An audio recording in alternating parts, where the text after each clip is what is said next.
Tonight, before we drift into these forgotten stories of survival and suffering, let's agree on our purpose.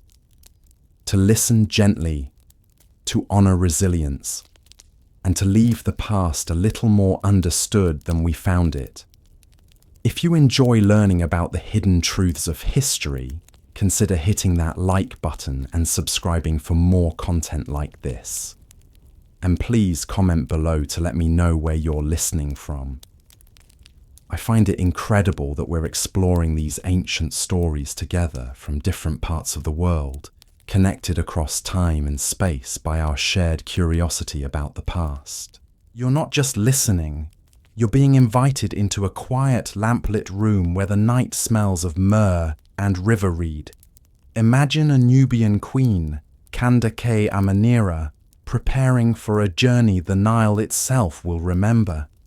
Trunks sigh open, linen whispers, an ivory comb, polished to the softness of moonlight, lies beside a bronze mirror that keeps no secrets and asks no questions. Attendants move like careful breezes, folding travel robes dyed with madder root, tucking in a spare sash embroidered with faience beads that glint like small, obedient stars. The river waits below, its music a low, steady breath. Yet inside these walls, time slows to the pace of a pulse. What do you take when your presence is your luggage, when every stitch can speak? A seal ring for authority, a papyrus journal for private thoughts, a sachet of natron to keep the road's dust from the skin. There's a travelling shrine, modest and portable, with a tiny gold figure of Ammon nestled in cedar. There are sandals with fresh leather straps, softened in oil and patience, and a reed-woven fan tipped with ostrich-feather to persuade the air into good behaviour. She smiles, small, amused, as a handmaiden sets aside the bright crown for something kinder to sunrise. A wrapped headcloth the colour of wet clay, the colour of new beginnings. We will leave soon, the queen thinks, and the river will make a path no chisel could carve. But for this moment, we are the stillness before the oars. The ivory comb lifts her hair into its travelling order, and the mirror gives back a face that belongs equally to palace shadows and open water.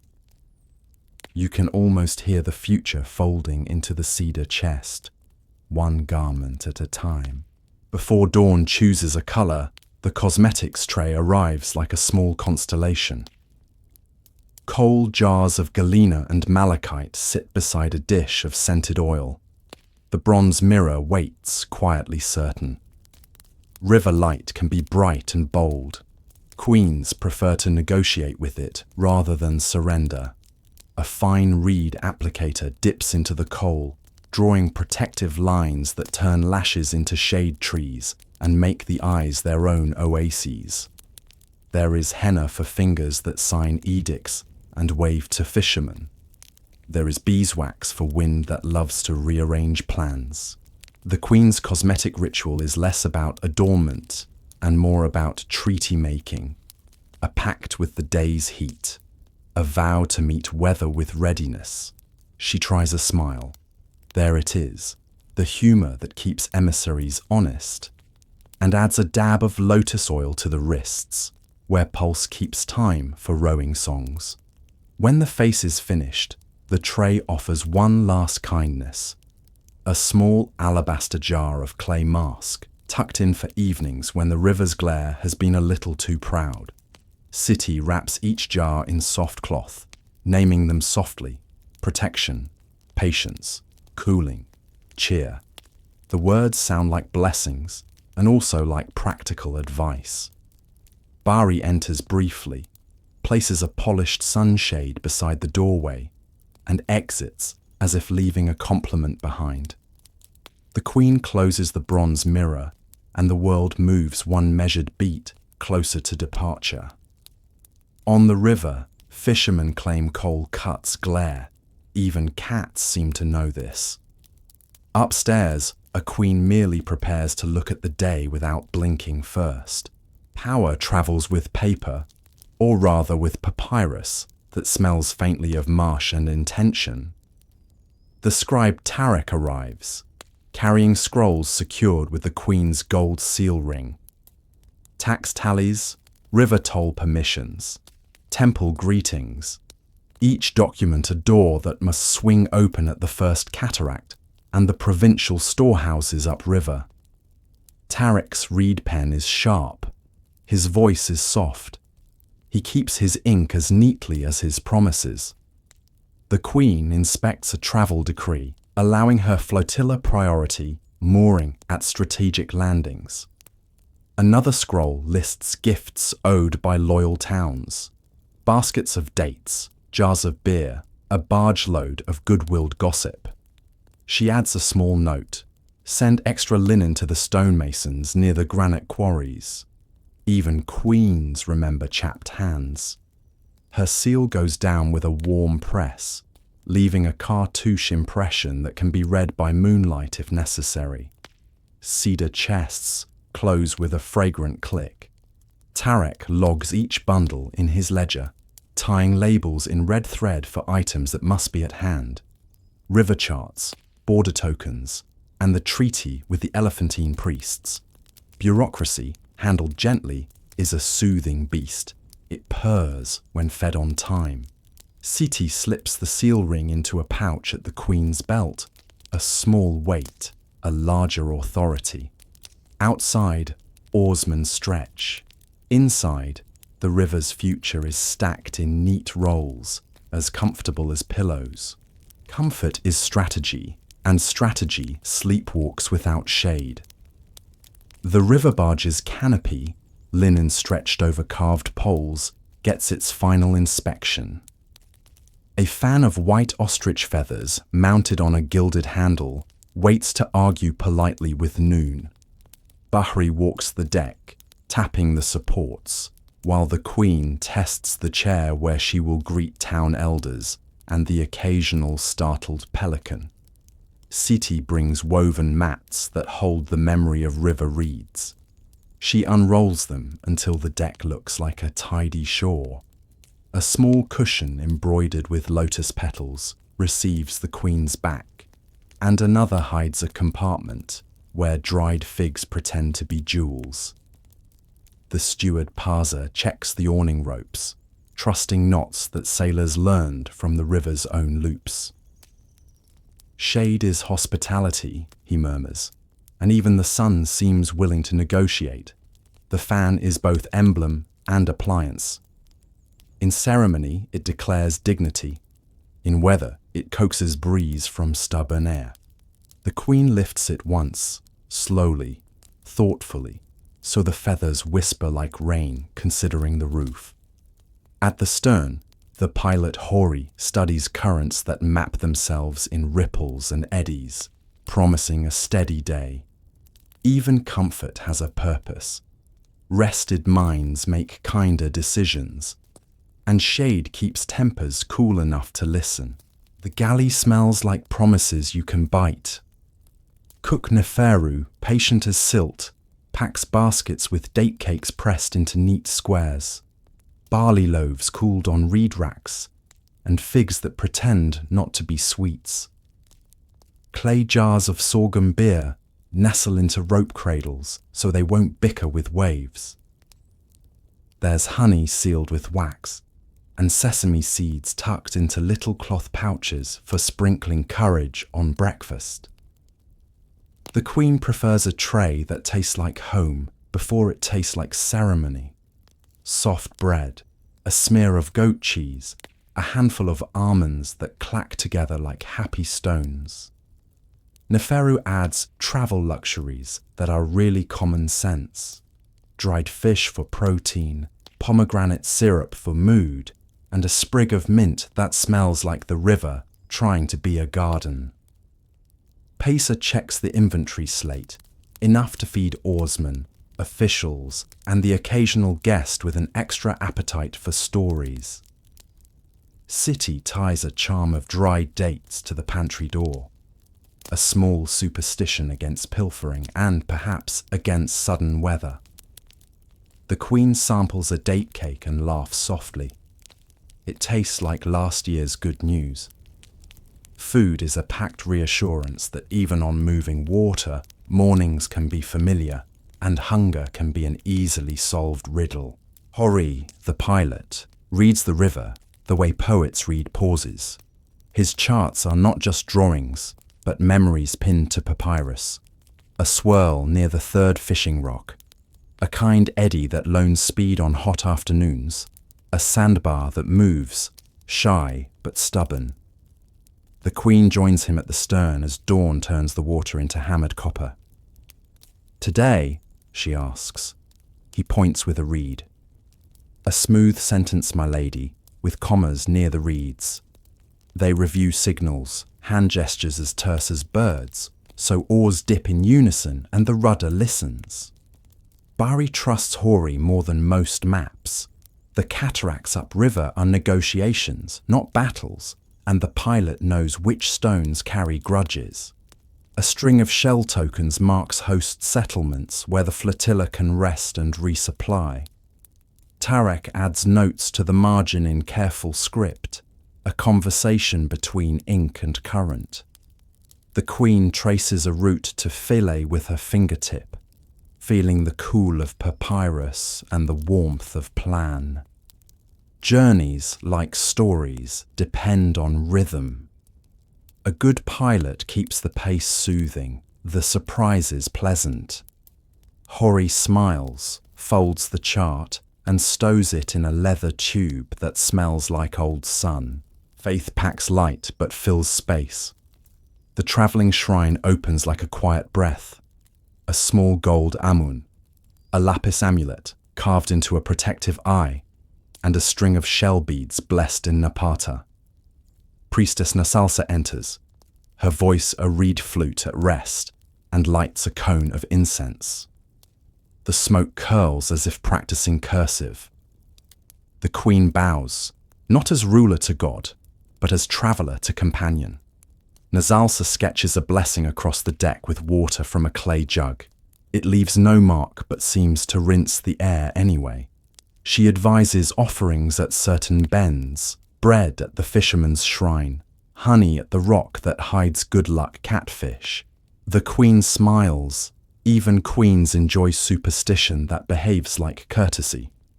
Bari stands back respectfully. A man with a spear understands promises. The amulet rests against the queen's skin, cool, then comfortably warm. Faith makes no noise when it does its best work. It behaves like shade, like a fan, like a perfectly tied knot. Seti folds the shrine closed and secures it with a braid of blue thread. The barge, newly scented, feels readier, as if the river has agreed to listen. Safety, like etiquette, is best when unobtrusive. Bari inspects a quiver of reed-shafted arrows and a bow whose string hums like a thoughtful bee. The guards' leather shields lean quietly against the rail, neither threatening nor asleep. The queen checks that the archer's place is shaded. Good aim prefers comfort. They practice once. Arrows thud into a driftwood target with the discretion of polite knocks. Bandits exist, though mostly in stories guards like to tell each other. More common are curious crocodiles and the occasional monkey with ideas about figs. Bari reviews signals. 1 clap for attention, 2 for archers to ready, a lilting whistle for stand down. It's a choreography of caution, where everyone already knows the steps. The queen thanks them for being invisible until needed. They look pleased to be useful in the most boring way. Spearheads get a light oiling. Bowstrings accept a breath of wax. Bari assigns watches that favour alertness over bravado. The river approves this kind of carefulness. It has seen both bluster and wisdom, and prefers the latter. Diplomacy travels wrapped in linen. City and Pesa inventory gifts. small bronze mirrors that flatter any morning, necklaces of faience beads cooled in sky blue patience, jars of perfumed oil that make rooms behave better. The queen adds packets of fine salt and a polished shell. Simple wealth in portable form.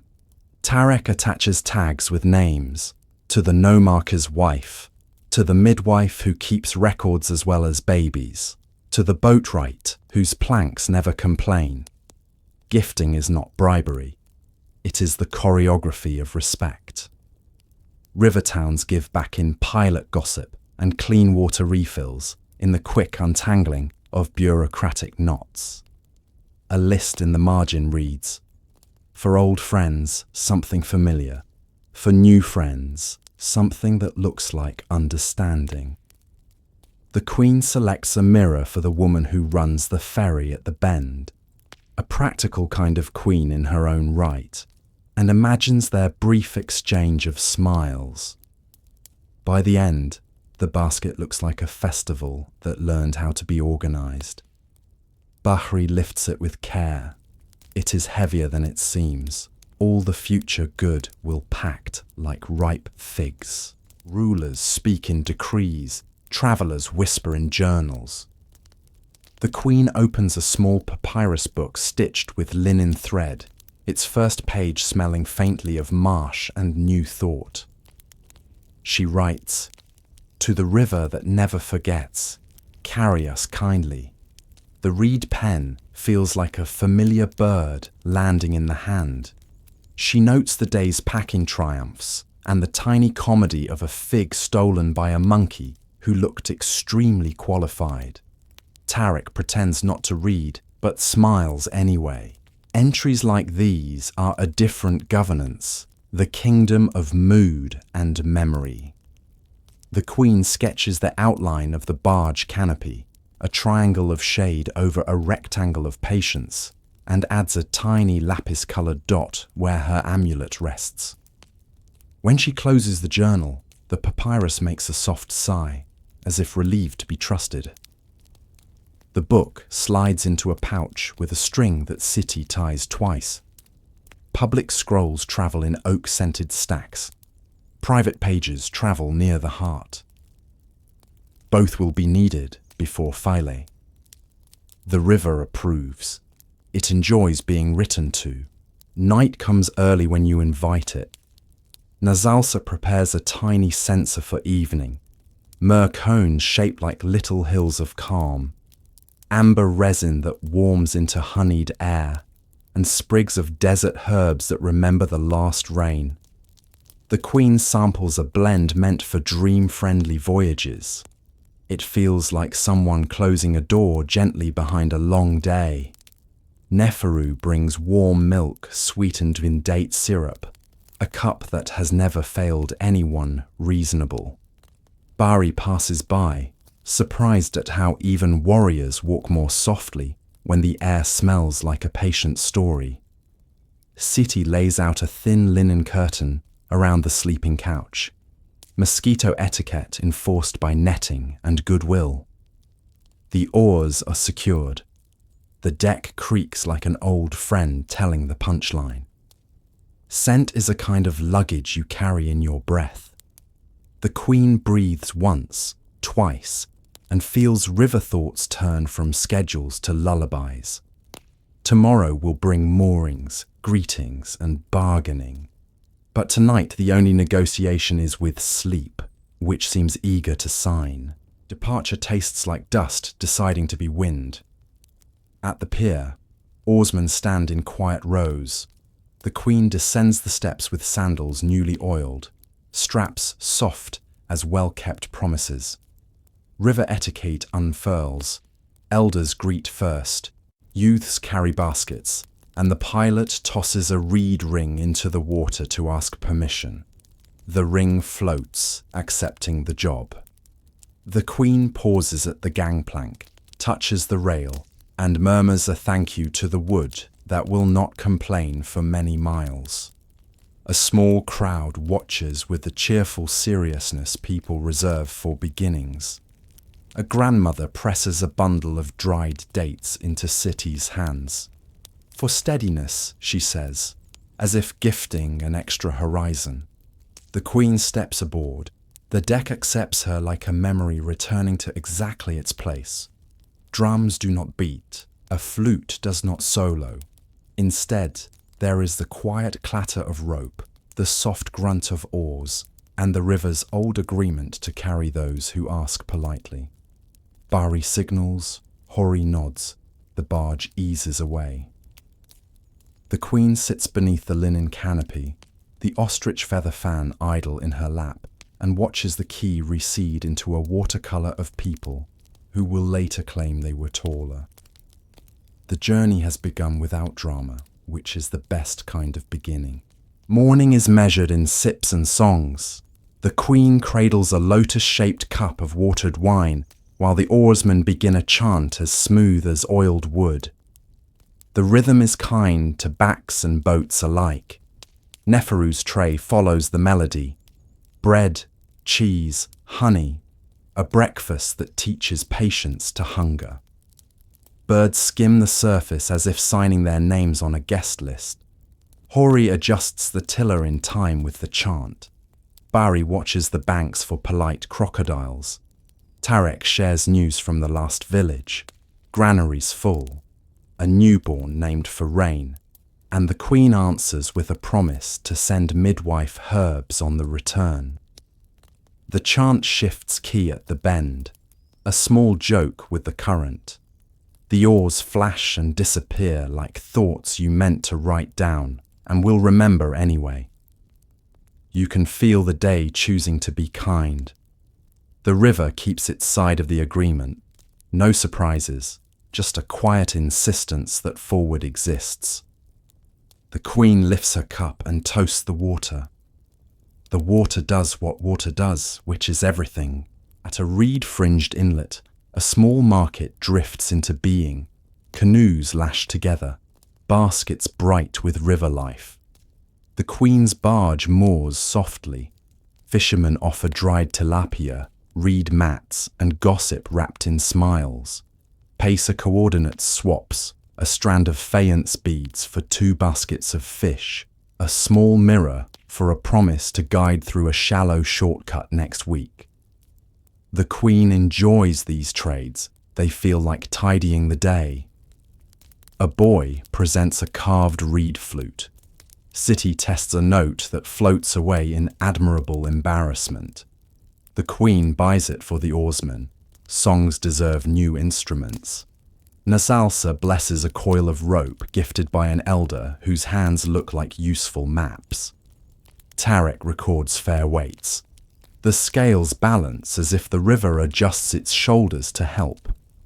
When the barge pushes off, it carries more than goods. It carries a rumour that the queen laughed at a fish joke and that the guards accepted a basket of lemons with serious gratitude. Reputation travels faster than boats. Today's version smells like lemon peel and music. The river narrows into a conversation with itself.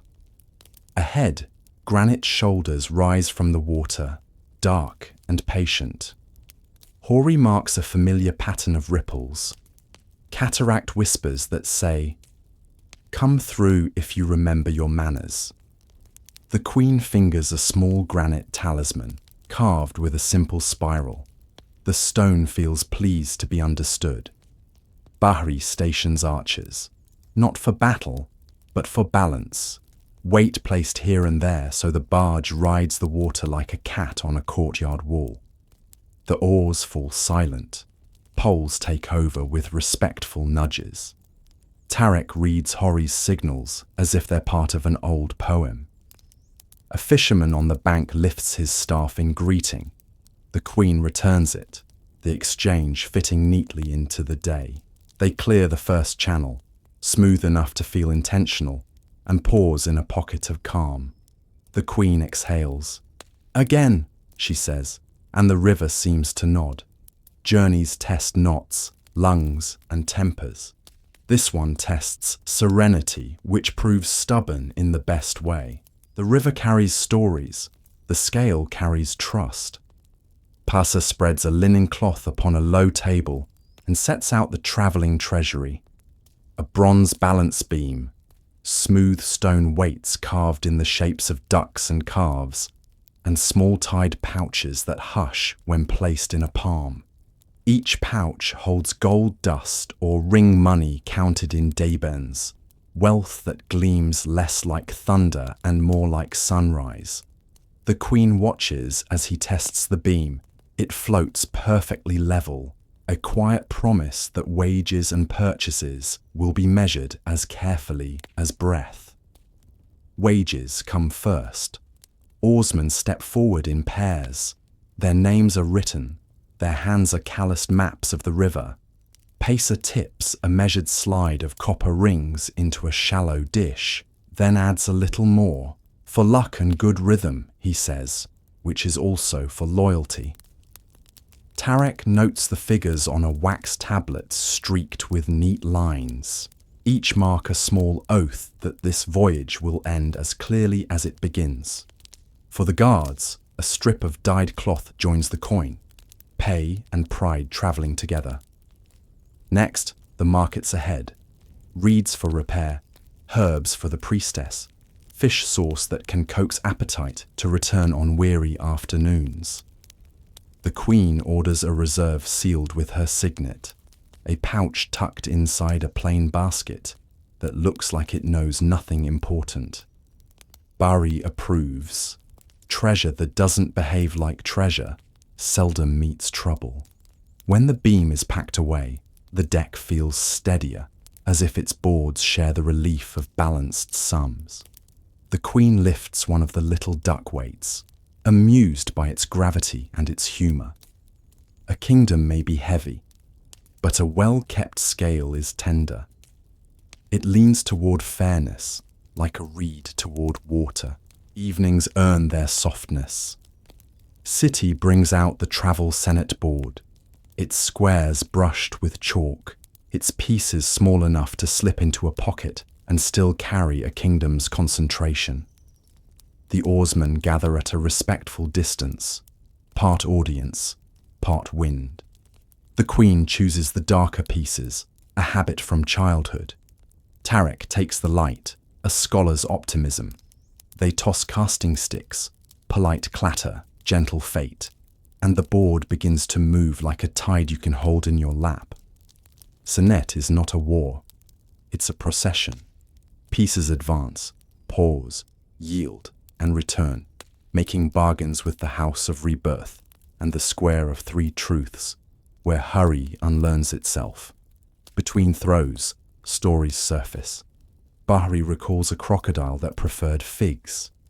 Neferu claims to have baked a loaf so light it tried to leave the basket. Laughter drifts no farther than the canopy and returns like a tame breeze. The queen plays a patient game, sheltering a vulnerable piece behind a braver one, murmuring, "Not yet, little boat, not yet." Tarek risks a bold crossing that earns a soft groan from the onlookers and a grin from himself. Nazalsa, who never gambles with anything but incense, observes that the gods love drama until bedtime, and then they prefer order. The final throws settle quietly. The queen wins by a single step that looks accidental and was not. Pieces return to their pouch. The board slides beneath the cushion as if the day has hidden its cleverness under the bed. Oars tap once against the hull, a sleepy applause. Games end, but the lesson lingers. Progress is gentler when escorted, victory kinder when whispered. Clothing is conversation with the day. The wardrobe chest opens on a sky of textiles, indigo veils that drink sunlight, madder-dyed sashes with quiet fire flickering in their threads, and a travel cloak the colour of river clay so dust will choose someone else. Siti shakes out a gauze linen robe that knows how to float, then a heavier weave that remembers wind and refuses to be pushed. The queen's choices follow the map of the next hours. for visits at the river stairs, a pale robe trimmed with blue piping that whispers of water rights and good manners. For the noon stretch, a layered sun cloak, whose hood can turn a glare into shade without argument. A narrow belt holds a pouch for the seal ring, and a pinch of natron for hands that will greet many hands. Gold is present but drowsy, thin bracelets, a soft glint at the throat, allowing fabric to speak in colours learned from the banks. Pazer inspects travel stitching, tiny overseams that keep hems loyal, hidden loops that hook to the chair in a gust. He nods at City's repairs. Her needle has opinions and a kind heart. The Queen tests the indigo veil. The world blushes a little bluer and much calmer. This one for today, she decides, and the veil agrees to be agreeable. Textiles have their own diplomacy. Indigo says endurance, madder says warmth, plain undyed linen says we are listening. When the chest closes, the deck feels dressed as well, canopy smoothed, mats straightened, the river itself appearing to iron its ripples. The Queen steps into the morning as into a polite conversation, prepared to speak, prepared to shade, prepared to smile and let the cloth do some of the talking. A voyage collects small inconveniences the way linen collects dew. Healer Meroë lays out the Queen's travelling apothecary, honey salve in a sealed alabaster jar, cumin and coriander for bellies that forget their manners, willow bark shavings for stubborn throbs, and strips of clean linen that will become bandages only if asked politely. There is myrrh resin for chesty evenings and pomegranate rind that persuades water to love a stomach again. Meroë demonstrates with the patience of someone who has mended both soldiers and singers. A bruise gets cooled with river water and wrapped with a soft word. A blister earns a kiss of honey, sticky comfort that draws out heat and invites healing to sit down. Nzalsa adds a blessing for the kit, not as a rival to medicine, but as its favourite cousin.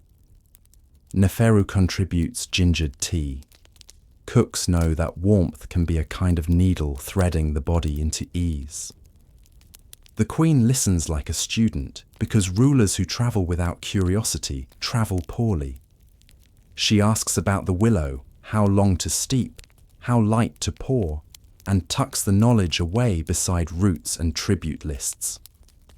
Bahri, who pretends to fear nothing but proves sensible, accepts a jar of salve for the guards with a grateful grunt.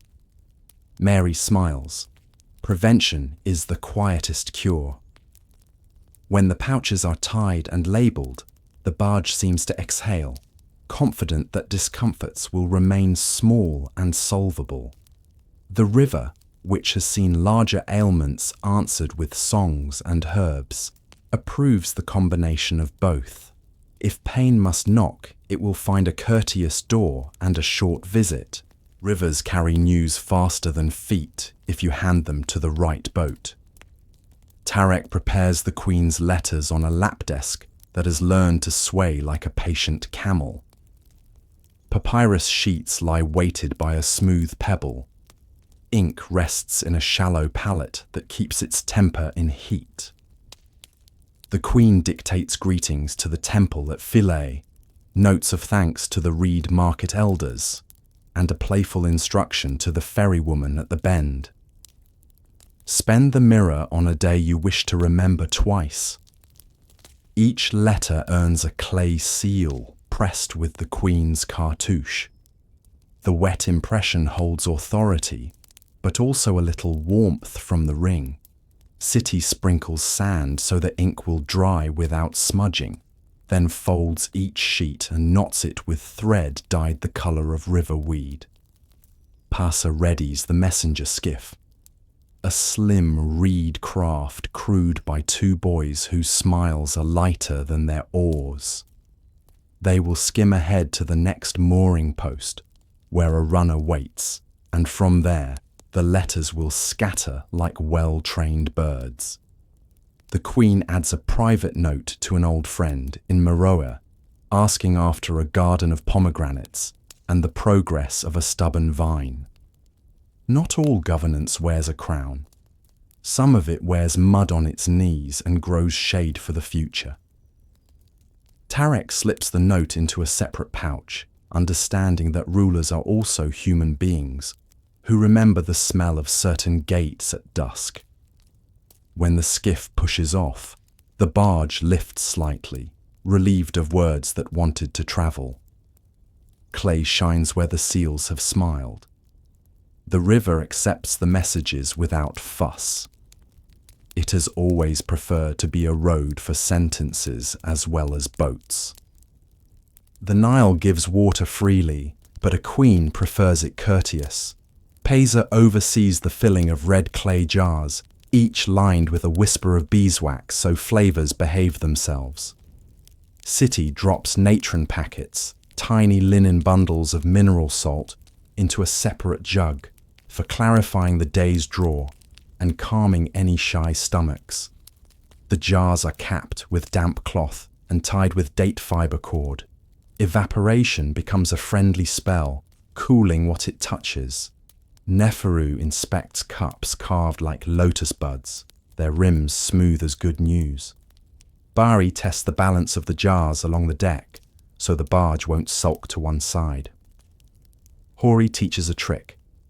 Tip a jar just enough to let the water remember flowing, then stop before it remembers spilling.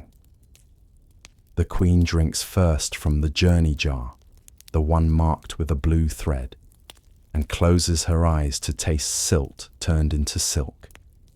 A sprig of mint is crushed between fingers and offered to the cup. The scent is a small green sail unfurling under the nose. Meroë, the healer, sets aside an infusion jar, fennel, coriander, and a hopeful slice of dried citron to be sipped when the sun tries to write its name on foreheads. Letters travel fast, but thirst travels faster. The queen ensures both are met with dignity. Tarek scratches a symbol on the storage slate to show 2 jars emptied, 3 cooled, 1 reserved for offerings at evening rites. Water, managed kindly, becomes hospitality you can pour. When the last lid is tied, the deck hums with that particular relief ships feel only after water and shade have been counted.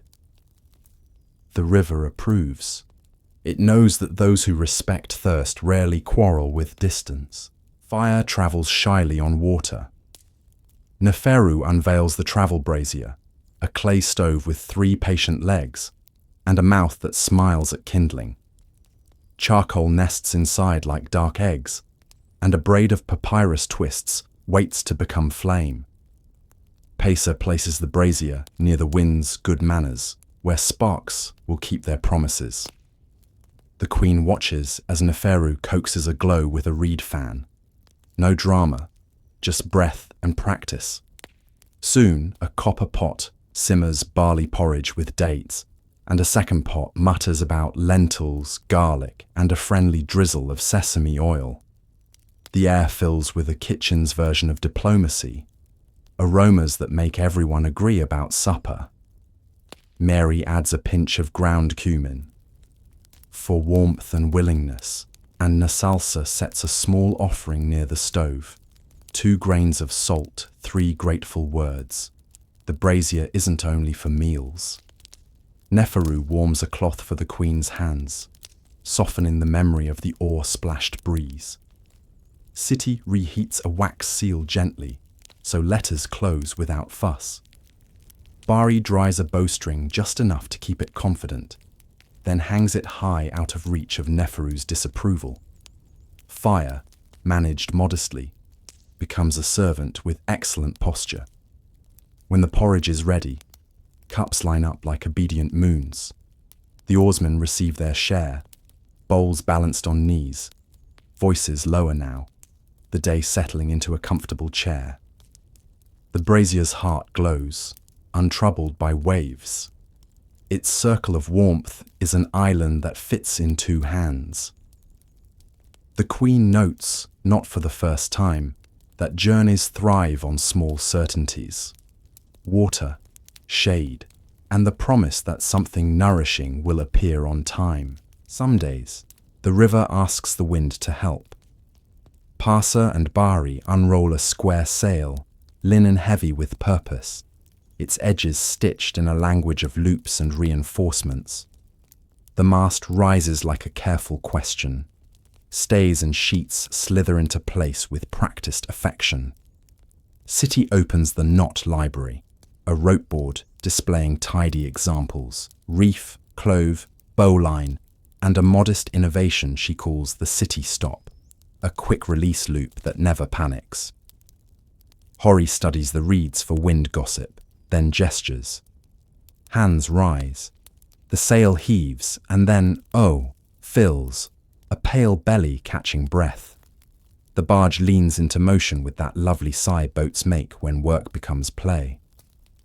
Oars rest, grateful. The oarsmen roll their shoulders and drift into a humming chorus that sounds like a cat on sunshine.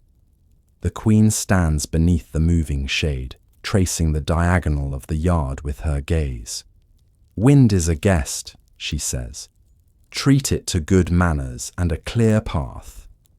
Bari tests the city stop at a cleat.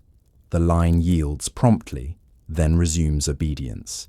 He grins, promises her a slice of the first pomegranate at Philae.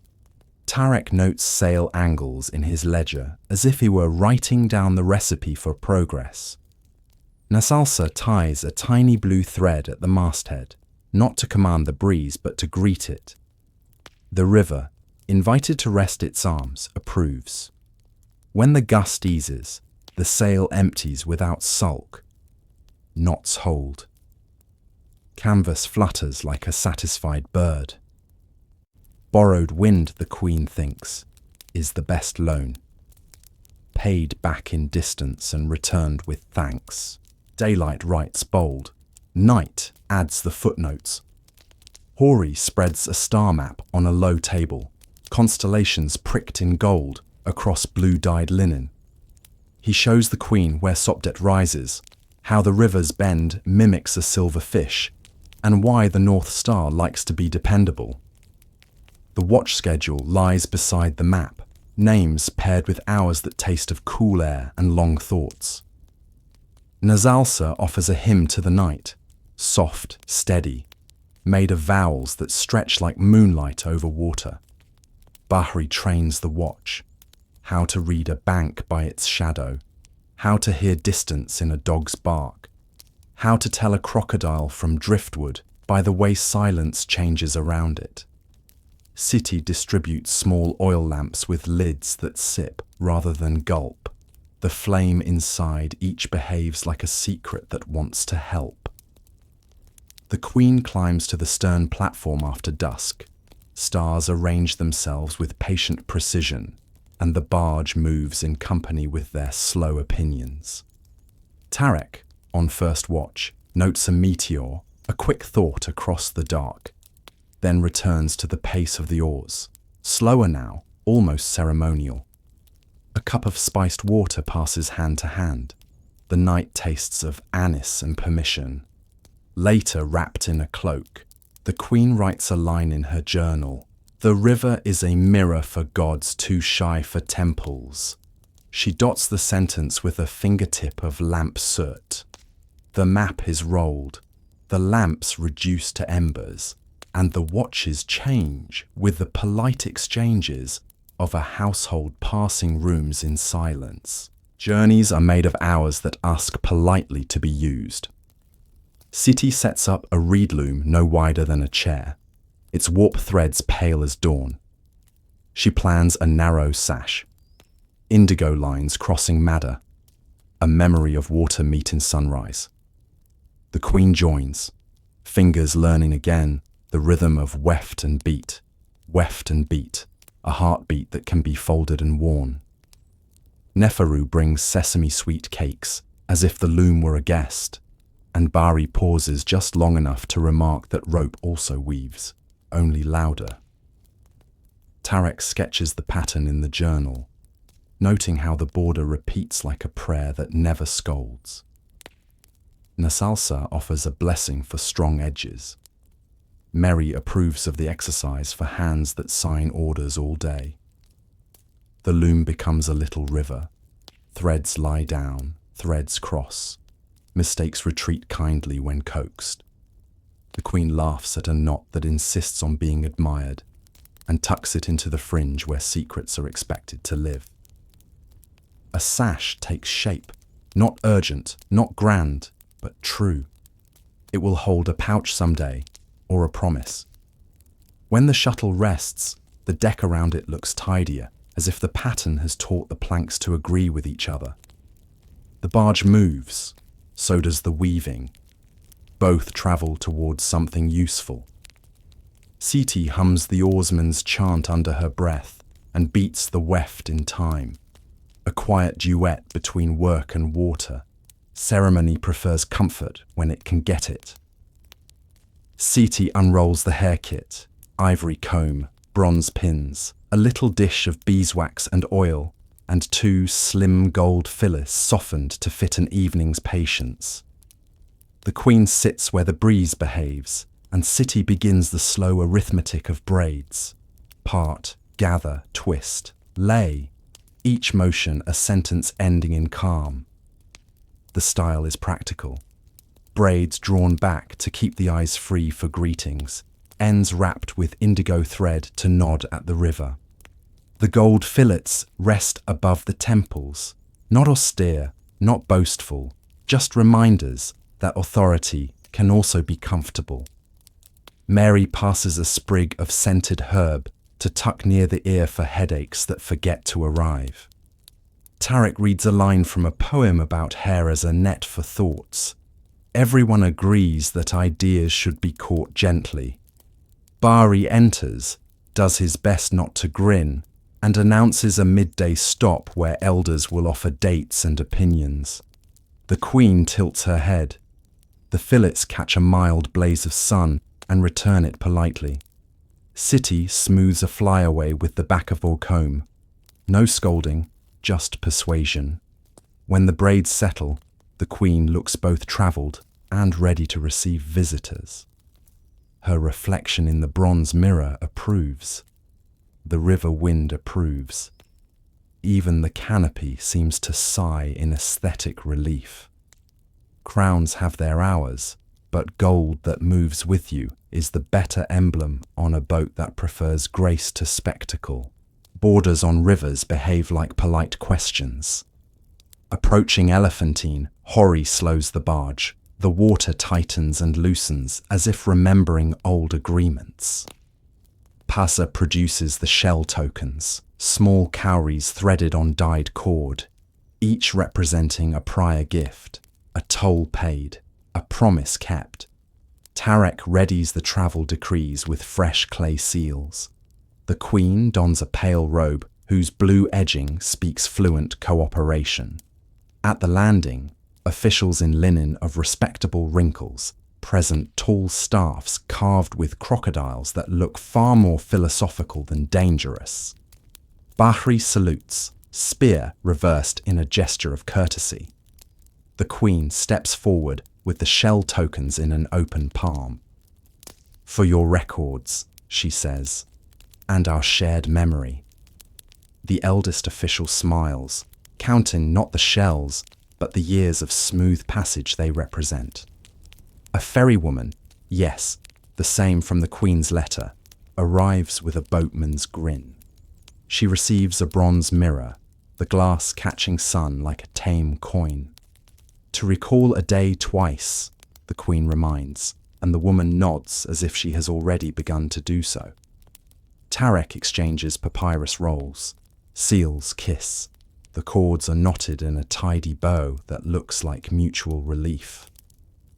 Nasalsa pours a libation into the river for the local god, and Meroë offers herbs to the clinic on the island, remedies travelling ahead of ailments.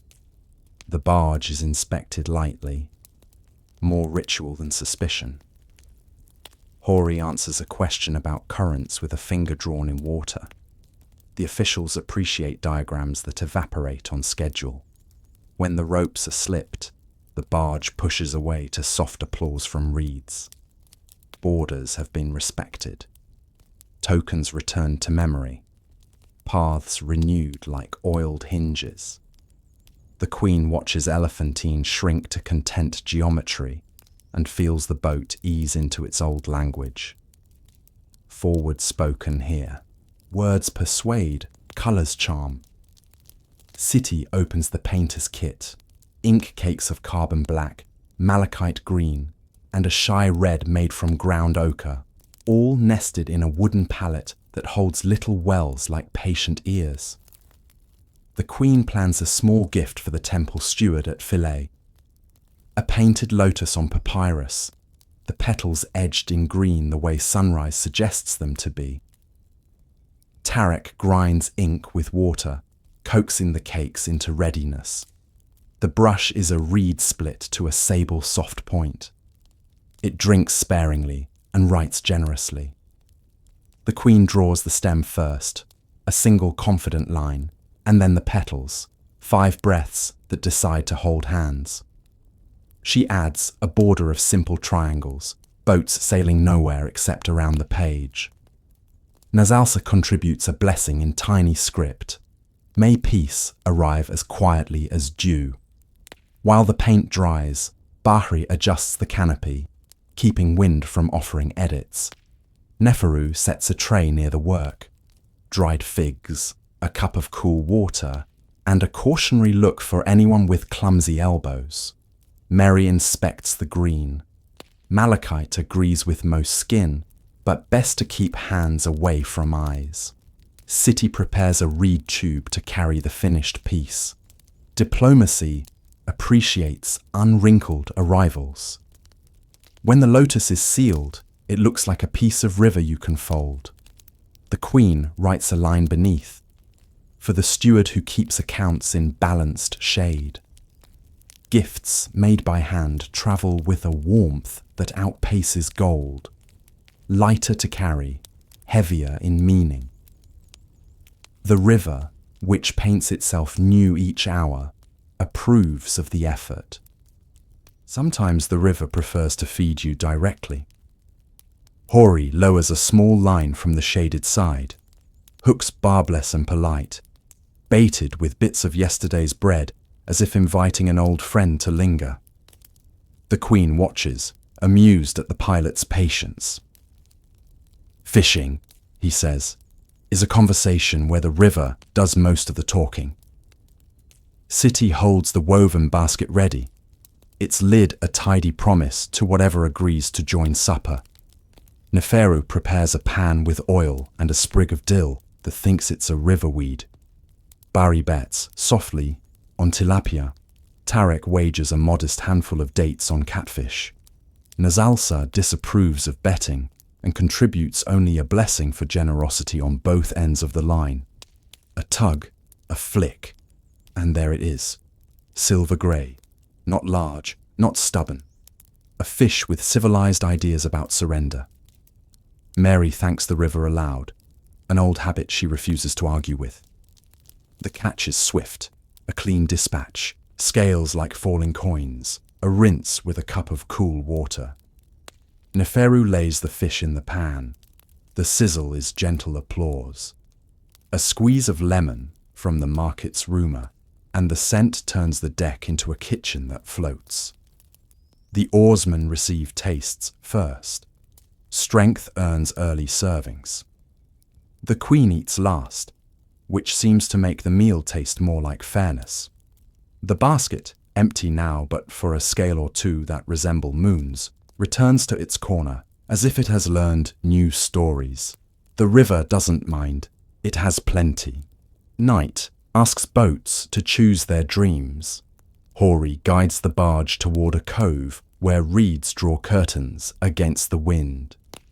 Bahri prepares the sand anchor, a leather bag filled with river sand that understands obedience. He lowers it with reverence, not force. Anchors prefer to be introduced to the riverbed. not dropped upon it like arguments. Paysa sets mooring stones on the bank, smooth ovals carried for years, each with a groove that remembers rope. Lines run from bow and stern, knots settle into their evening shapes. The barge tests the tether once, twice, then relaxes into the soft geometry of rest. City hangs tiny bells on the aft line, not alarms, just courtesies, so the night watch can hear if the current starts to think about mischief. Nasalsa sprinkles water around the mooring, a circle that says we are guests who clean up after ourselves. Neferu banked the brazier earlier. Now he persuades it back to a glow for tea that tastes like relief. Meroë checks shoulders and hands, distributing willow bark water where the day left its signature. The queen walks the deck slowly, palm trailing the rail, reading the grain like a familiar scroll. She pauses to look at the anchor line, a dark line on dark water, a promise written in rope. The reed beds whisper like 1,000 polite conversations. Frogs practice their unambitious arias. Above, stars rehearse their slow choreography, and the barge answers with the occasional wooden sigh. The queen sits beneath the canopy, journal open, and writes. We sleep by the patience of knots and sand. She closes the book. The bell on the aft line agrees, very softly. Time behaves best when invited to sit. Tarek unwraps the travel gnomon, a polished wooden stick with small notches, its shadow a quiet handwriting on deck. Beside it, Paysa sets a clay clepsydra, a water clock whose inner marks were scribed on a good-humoured afternoon. A trickle begins, steady as breath, and the queen watches the stream compose one careful drop after another, a poem that refuses to hurry. Hori glances at the shadow. The gnomon's notch tells him when to expect the wind's usual manners. The oarsmen adjust the day's chant so rows and rests arrive like neighbours who get along. Nasalsa murmurs that gods enjoy punctual offerings, while Meroë approves of schedules that give muscles a chance to forgive. Neferu times the porridge and the tea by the clepsydra, pleased to consult a clock that tastes like the Nile. City chalks a faint circle around the gnomon, adding letters for hours that do not insist. The queen smiles at the arrangement. Shadow and water, dark and bright, each keeping the other honest. When a cloud passes, the shadow thins. The clepsydra does not care. When a ripple jostles the jar, the shadow does not notice. Together, they make a gentle calendar for the day, a duet where neither raises its voice. Tarek marks a note in the journal. At the 3rd line of drops, we will greet the fishermen. At the 6th, we will rest in shade. The barge, reassured by this kindly geometry, seems to align its boards a little straighter. By noon, the marked bowl is nearly empty, its story told. City refills it from a cup, and time begins again, without drama. The queen lifts the gnomon, checks the notch, and nods. The day agrees to proceed. Gifts for a goddess travel as carefully as babies. City arranges small barley cakes stamped with lotus seals, the impressions tidy as well-raised eyebrows. Neferu warms sesame oil until it sighs, then strains it into narrow lamps whose wicks are braided from linen threads that once hemmed a robe. Tarek reads the list for Philae: cakes, lamps, a painted lotus, and a ribbon of indigo dyed in clean river water, a colour that knows how to listen. Nasalsa instructs the order of offering: water first, then light, then bread, then words soft enough to be mistaken for wind. The queen practices the sequence, palms open, movements measured for dignity and for sleep. Bahri selects 2 guards to carry baskets. Their spears will wait on the threshold, because certain doorways request empty hands. Meroë tucks a satchel of herbs for the temple's healers. In exchange, she asks only a blessing for steady wrists and clear eyes. The barge drifts within sight of Philae's stones, pale as old moonlight, carved with stories that enjoy being reread. The queen ties on a simple sash, leaving gold to nap. Lamps and cakes will speak more precisely than jewelry. Hori chooses a mooring where ripples seem to bow. When the time arrives, Tarek seals the basket cords with a dab of clay and the ring's kind authority. City breathes on each lamp, a human warmth before sacred fire. The wicks accept the attention with appropriate modesty. The queen rests her hand on the basket as if listening for crumb and oil to approve their journey. "We bring what travels well," she says, "light, bread, and goodwill." The river, which loves any errand that includes lamps, keeps its surface calm. Comfort often hides in small victories. Meroë brings juniper cones and myrrh grains to grind with a patient stone, blending a powder that asks insects to find hobbies elsewhere. Neferu warms beeswax, and Siti rolls the mixture into little cones that will smoulder without fuss. The air learns a new grammar: resinous, clean, the sort of scent that suggests bedtime to creatures with too many wings. The queen inspects the blue sleeping net, a fine mesh with edges stitched in tiny knots, so no hole forgets its duty. Parsa checks the canopy seams. Bari hangs the net from discreet hooks so the queen can draw it like a curtain, and feel enclosed by sky-coloured kindness. Hori, who has suffered enough biting opinions in his life, accepts a small cone for the stern and promises to burn it as the sun begins to practice leaving. Nazalsa blesses the corners of the net, not to ward off malice, but to invite peace. Tarek notes in the margin of the journal, juniper and myrrh behaved as expected. Mosquitoes converted to good manners by second hour after dusk. The oarsmen, grinning, ask whether cones can be spared for their mats. Siti divides the supply with the fairness of a baker, slicing generous wedges. By evening, the deck smells like a memory of cedar chests and warm bread. The cones thread the air with visible lines of smoke that bend around the net and drift away like sleepy thoughts. The queen lies down and watches the lattice between her and night, the pattern like tiny rivers crossing in soft argument, each intersection a promise to let her rest. Insects mutter, consider, and depart for less organized households. Authority travels best when it remembers to sit. Pesa unrolls the audience mat, thick reeds stitched into a pattern that looks like woven sunlight. Two folding stools appear, their legs carved with quiet lotus feet. Siti sets a reed screen to soften wind and wandering eyes, fastening it with rope that behaves as if it enjoys privacy. The queen chooses the seat closest to the shade's generous edge. Visitors will stand in soft light, neither dazzled nor dim. Bahri rehearses the reception.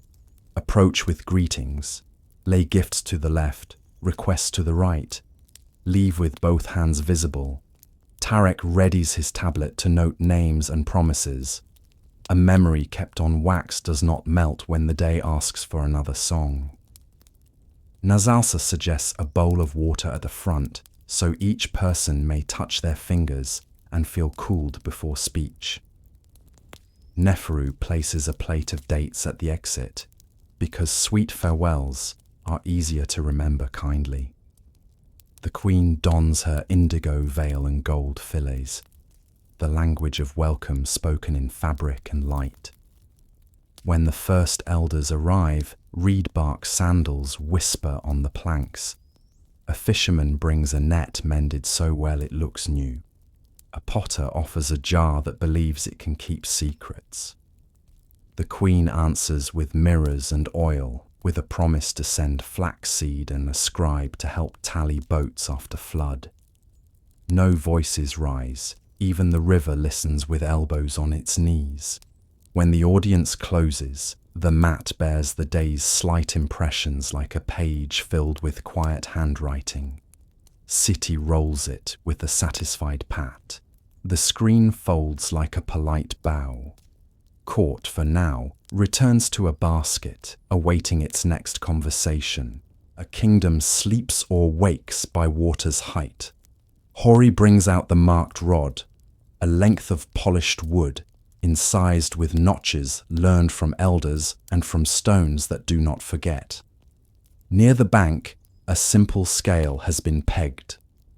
3 steps down to the present level, 8 to a generous flood, 12 to a year that will overflow granaries and conversations. Tarek opens a small pouch of flood tokens, flat clay discs stamped with waves, each to be traded later for jars of grain pledged in better months. The queen steps ashore, lifts her hem clear of polite mud, and watches as Hori lowers the rod beside the marker. The water greets it like an old tutor, cool, objective, not unkind. 6, Hori says, and Tarek presses 6 tokens into a separate pouch tagged for the elephantine storehouse. The queen adds 1 extra, insurance shaped like a circle. Bahri scratches a line on a nearby rock, the way sailors write letters to the future. Mary notes how reeds sway, the angle and gossip of their blades. Nazalsa whispers a brief hymn asking the river to remember mercy as well as ambition. City sketches the scene, rod, steps, queen's lifted hem, on a scrap of papyrus, because memory enjoys pictures that move slowly. Pacer calculates how much barley to trade at the next market if the level holds, adjusting rations with the generosity of someone who knows fatigue when he sees it. When the rod is dried and wrapped, the queen feels the odd pleasure of a conversation that ends with information rather than argument. The river does not flatter, it reports. 6 steps now, perhaps 7 in a month, the math of fields sleeping beneath patient silt. The tokens clink softly in the pouch, a portable promise made between water and mouth. Sun and river are generous hosts, but both enjoy souvenirs, and leather is a favorite. Passer opens the maintenance chest. A small jug of cedar oil, a tin of beeswax, linen cloths folded like good intentions. Bahri lays out what needs kindness: bow grips, sandal straps, scabbard ties, the latch on the treasury pouch, each piece set flat to drink care rather than glare. City warms the beeswax between her palms until it softens into a patient smile. The queen watches with contented interest. A strap that creaks today will sulk tomorrow. Oil is diplomacy in a bottle. She lifts the treasury satchel, sturdy, discreet, its seams stitched by a leatherworker who believed in forever, and massages cedar along the edges where friction whispers. Bahri rubs the bow grip until it gleams like a promise. The string gets a careful wax, a thin line of confidence. Hori brings the rudder thong, worn by steady work, and sets it beside the others. A river tests what it loves, he says, and City nods, polishing the scabbard tie as if agreeing with weather. Meroë reminds them to oil sandals last, so any wandering grit won't behave like a guest on polished surfaces. Neferu, passing with a tray, jokes that cedar smells like a well-behaved forest, and leaves a cup of mint water as thanks for diligent hands. By the time the chest closes, the deck carries a restful scent, clean, resinous, a memory of shaded groves.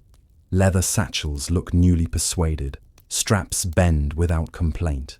Clasps answer with a polite click.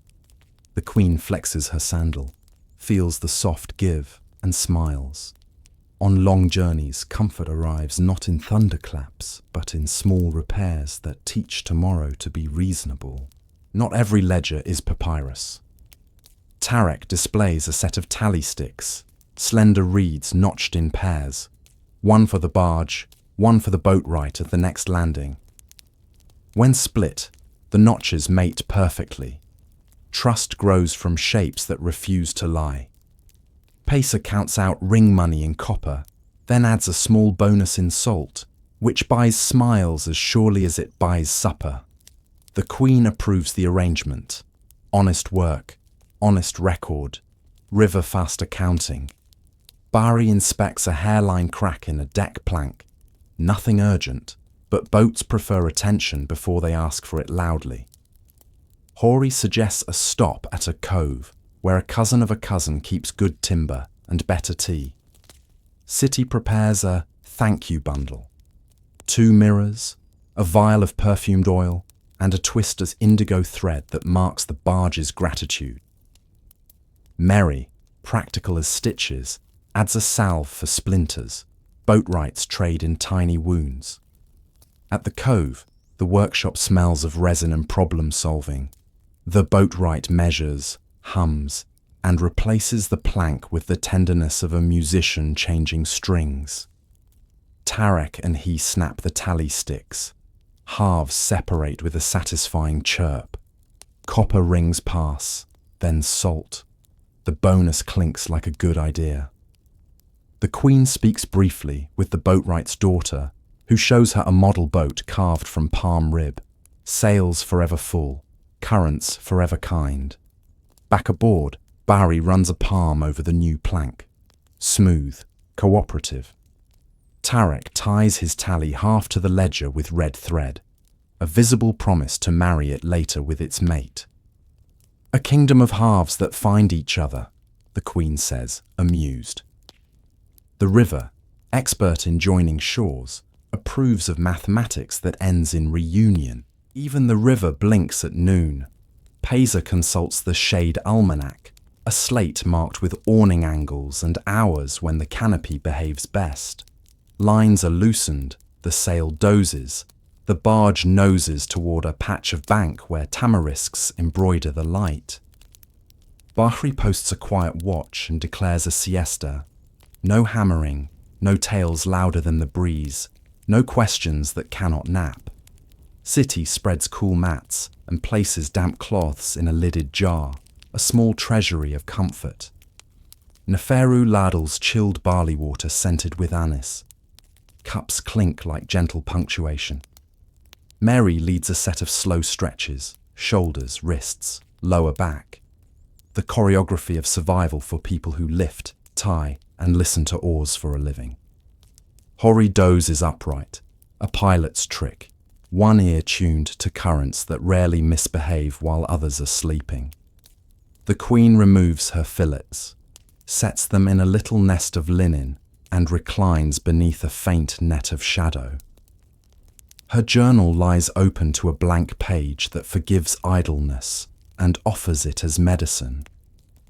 Nasalsa hums a chant with long vowels that sound like bedsheets being drawn over the day. Even the cat that has begun to consider the barge home, striped, serious, chooses a coil of rope and makes it purr. Rules are posted without writing. Wake gently, speak softly, rise slowly. In the pause, everyone remembers how to be a person rather than a position. The queen writes one sentence. Rest is the fortification of kindness. Then lets the ink dry alone. When the bell on the aft line nudges the air with a small silver reminder, they fold the shade almanac closed. The flotilla exhales, stands, and resumes the river's sentence, with commas properly honoured. Cloth remembers everything. Laundry persuades it to forget. City marks a private bank with reed stakes, a corridor of modesty where linen can sigh without company. She crushes soapwort in a wooden bowl until it foams like polite surf, then adds a spoon of ash lye for stubborn memories. Pacer brings the laundry stones, flat, unassuming, very persuasive, and a line of cord tied high where breezes interview damp hems. The queen contributes first. Travel robe, veil. A sash that learned too much from yesterday's markets. She scrubs with method, not violence, letting foam do most of the speaking. City works the hems where dust hides ambitions. Meroë rinses with buckets lifted and poured like blessings. Neferu, never far from water, sets a pot to warm for final rinses, because kindness in the last cup teaches fabric to behave tomorrow.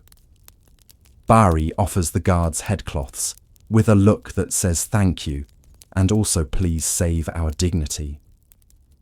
Hori shakes out the sail corner cloth, marveling at how river scent chooses to stay even after soap.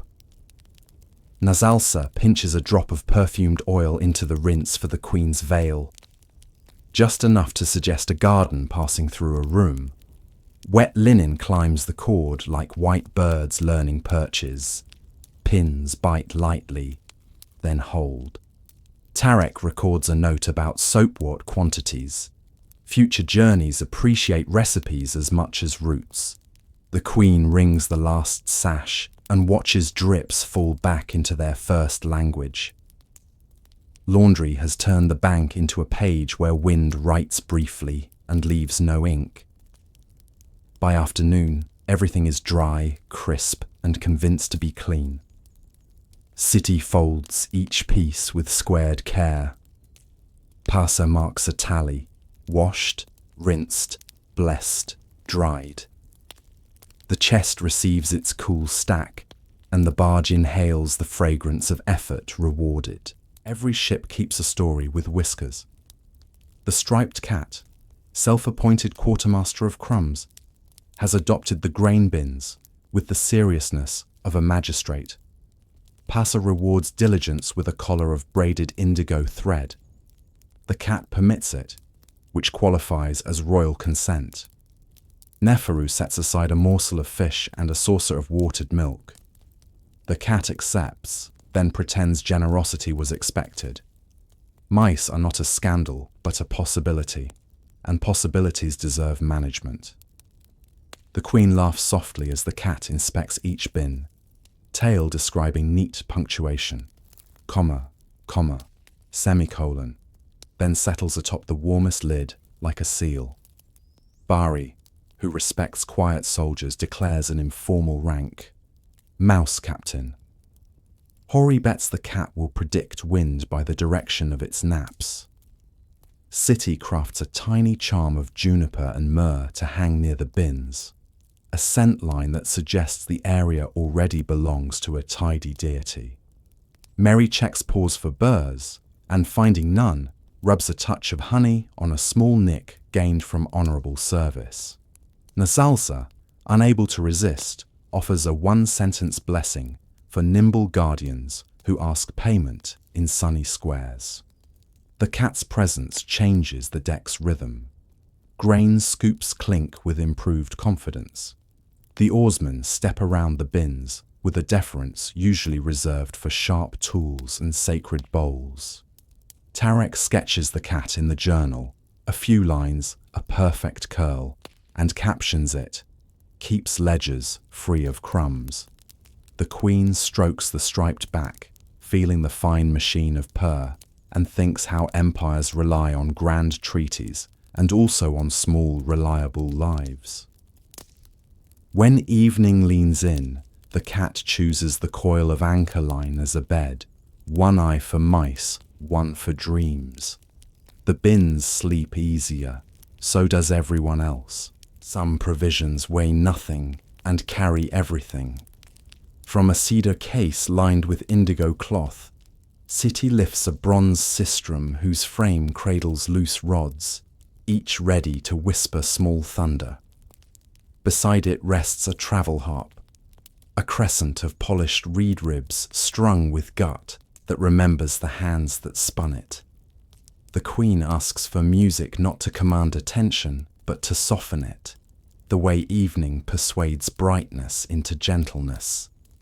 Henu, the barge's quiet musician, tunes by touch. Each string finds its neighbour like travellers reunited at a village well. The first song is a Nile lullaby, older than particular thrones, patient as silt. The sistrum's soft shimmer keeps time the way lamps keep rooms. The harp braids 2 notes, then 3, until oars begin to answer, with a rhythm that feels chosen rather than required. Neferu stirs lentils in time. Bahri's foot, traitor to stoicism, taps. Even the cat elevates its chin as if to better listen. Music serves many errands. It greets river towns with courtesy that crosses dialects. It marks offerings without counting. It remembers absent friends so memory feels like company instead of ache. The queen requests a hymn for safe crossings. Nazalsa adds a low second voice. Vowels linked like boats tied side by side. Hori smiles and trims the tiller with small emotions. Steering is easier when sound draws a pathway under the keel. When the song ends, it does not. Not quite. The rods of the sistrum hold one last hush. The final harp string releases sweetness into the canopy's shade. The queen returns the instruments to their case, as one returns letters well answered, carefully, with gratitude. Music, packed well, makes a flotilla into a household, and a voyage into something that remembers how to rest. Authority can glitter, wisdom glows. Seti unlocks a small ebony casket whose hinges move like discreet counsel. Inside lie things that speak in bead and line, a broad collar of faience the colour of morning water, a slim gold torque that prefers understatement, anklets bell-less for silent decks, and earrings shaped like lotus buds, still deciding whether to open. The queen does not pack splendour for its own sake. She packs syntax, the grammar of presence that says welcome, listen, proceed. Each piece carries a story. The faience collar was fired in a kiln that sang when hot. The torque once sealed a treaty simply by being noticed. The anklets recall a harvest dance where laughter outshone torches. Seti lays them on a linen square, arranging colours the way a pilot arranges channels. Nazalsa adds a menat pendant, a counterweight that sits against the back and settles the body into dignity.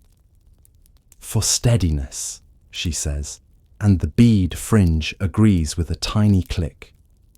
The queen chooses lightly for the day, torque and small earrings, the collar saved for temple steps, where stone remembers bold colours kindly. Meroë checks closures for corners that nibble skin. Comfort is part of ceremony, and ceremony that pinches loses the point. Tarek notes which gifts will accompany which jewellery, not to boast, but to keep narratives aligned.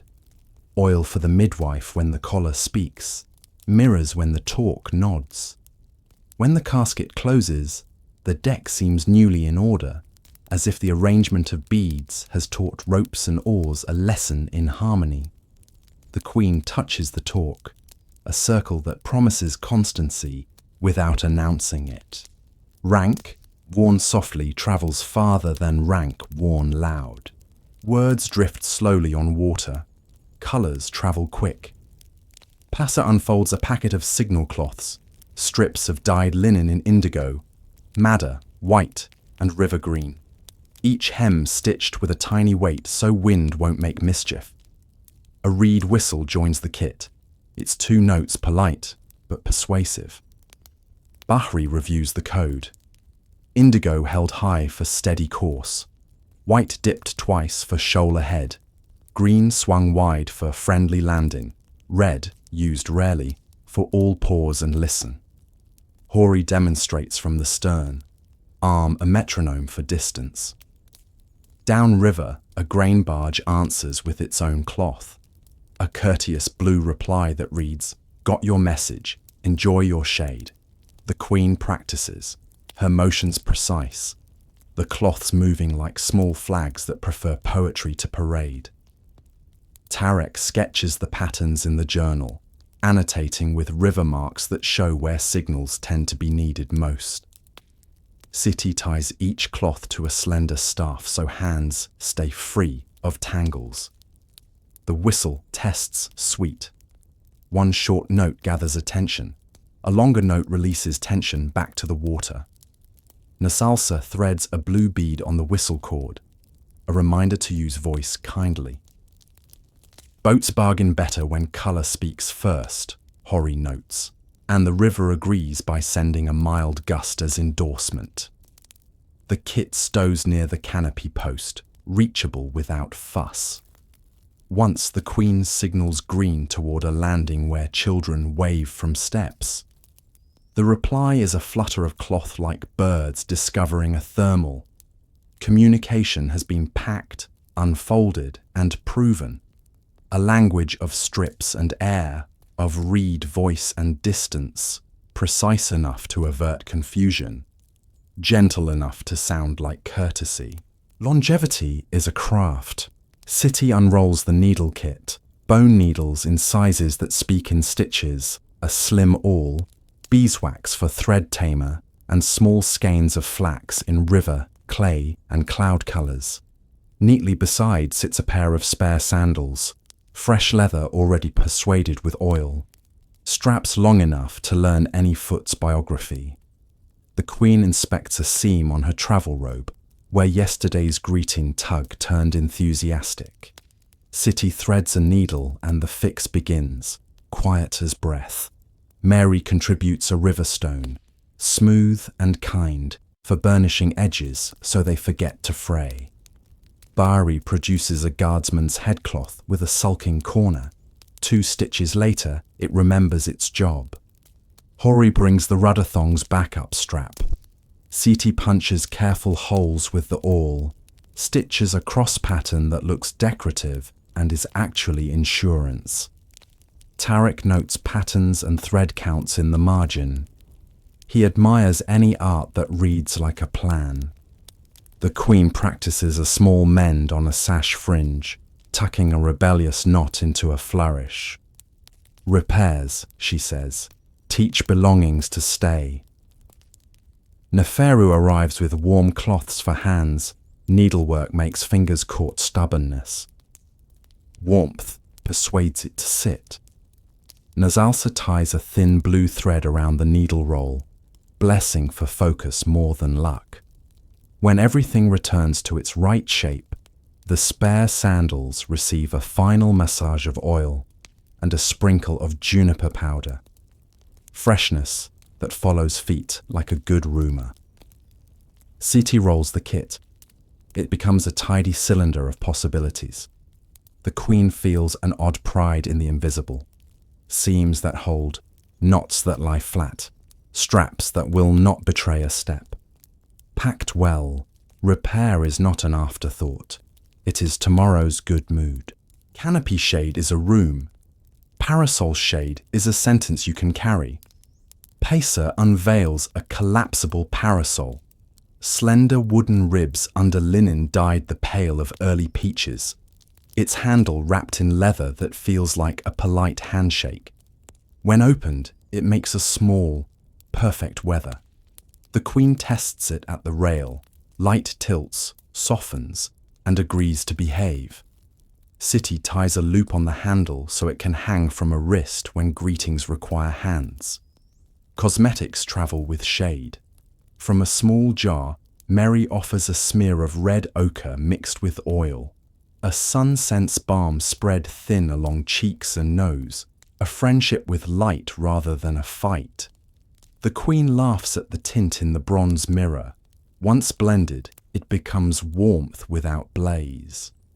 A second jar holds white chalk wash to cool the forehead on days when the river pretends to be a forge. Bahri approves the parasol for shore visits where the canopy cannot follow. Hori suggests carrying it in the windward hand to make gusts polite. Nasalsa knots a blue thread at the tip, a gesture to the sky to share temperate days. Tarek, practical romantic, notes that parasols speak to crowds even when rulers are silent. The shadow signals presence without needing trumpets. Neferu, delighted by portable shade, invents parasol service, a tray of mint water that follows the queen when the path is bright. The oarsmen cheer the idea quietly, as befits men who understand heat's requests. When folded, the parasol becomes a slender scroll. When opened, a moving pavilion. The queen feels the day decide to be reasonable. Packed beside the fan, the parasol completes a thought, air that moves and light that listens.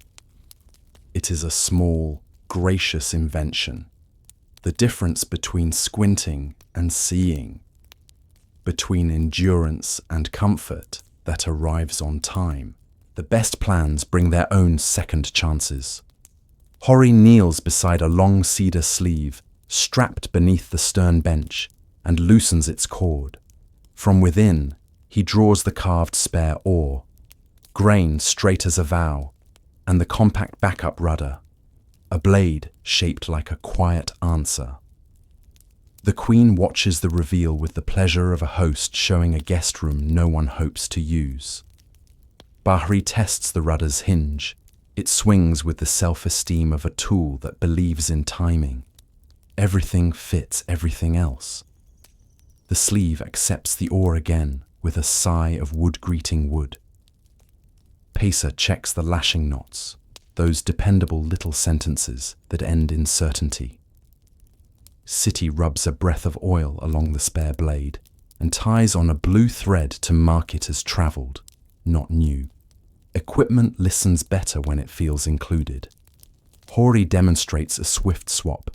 2 pins, 1 lift, a slide, a click, and the stern obeys a different captain without sulking. Tarek sketches the mechanism into the journal, labeling pins, sleeve, brace, with small arrows that behave like murmured advice.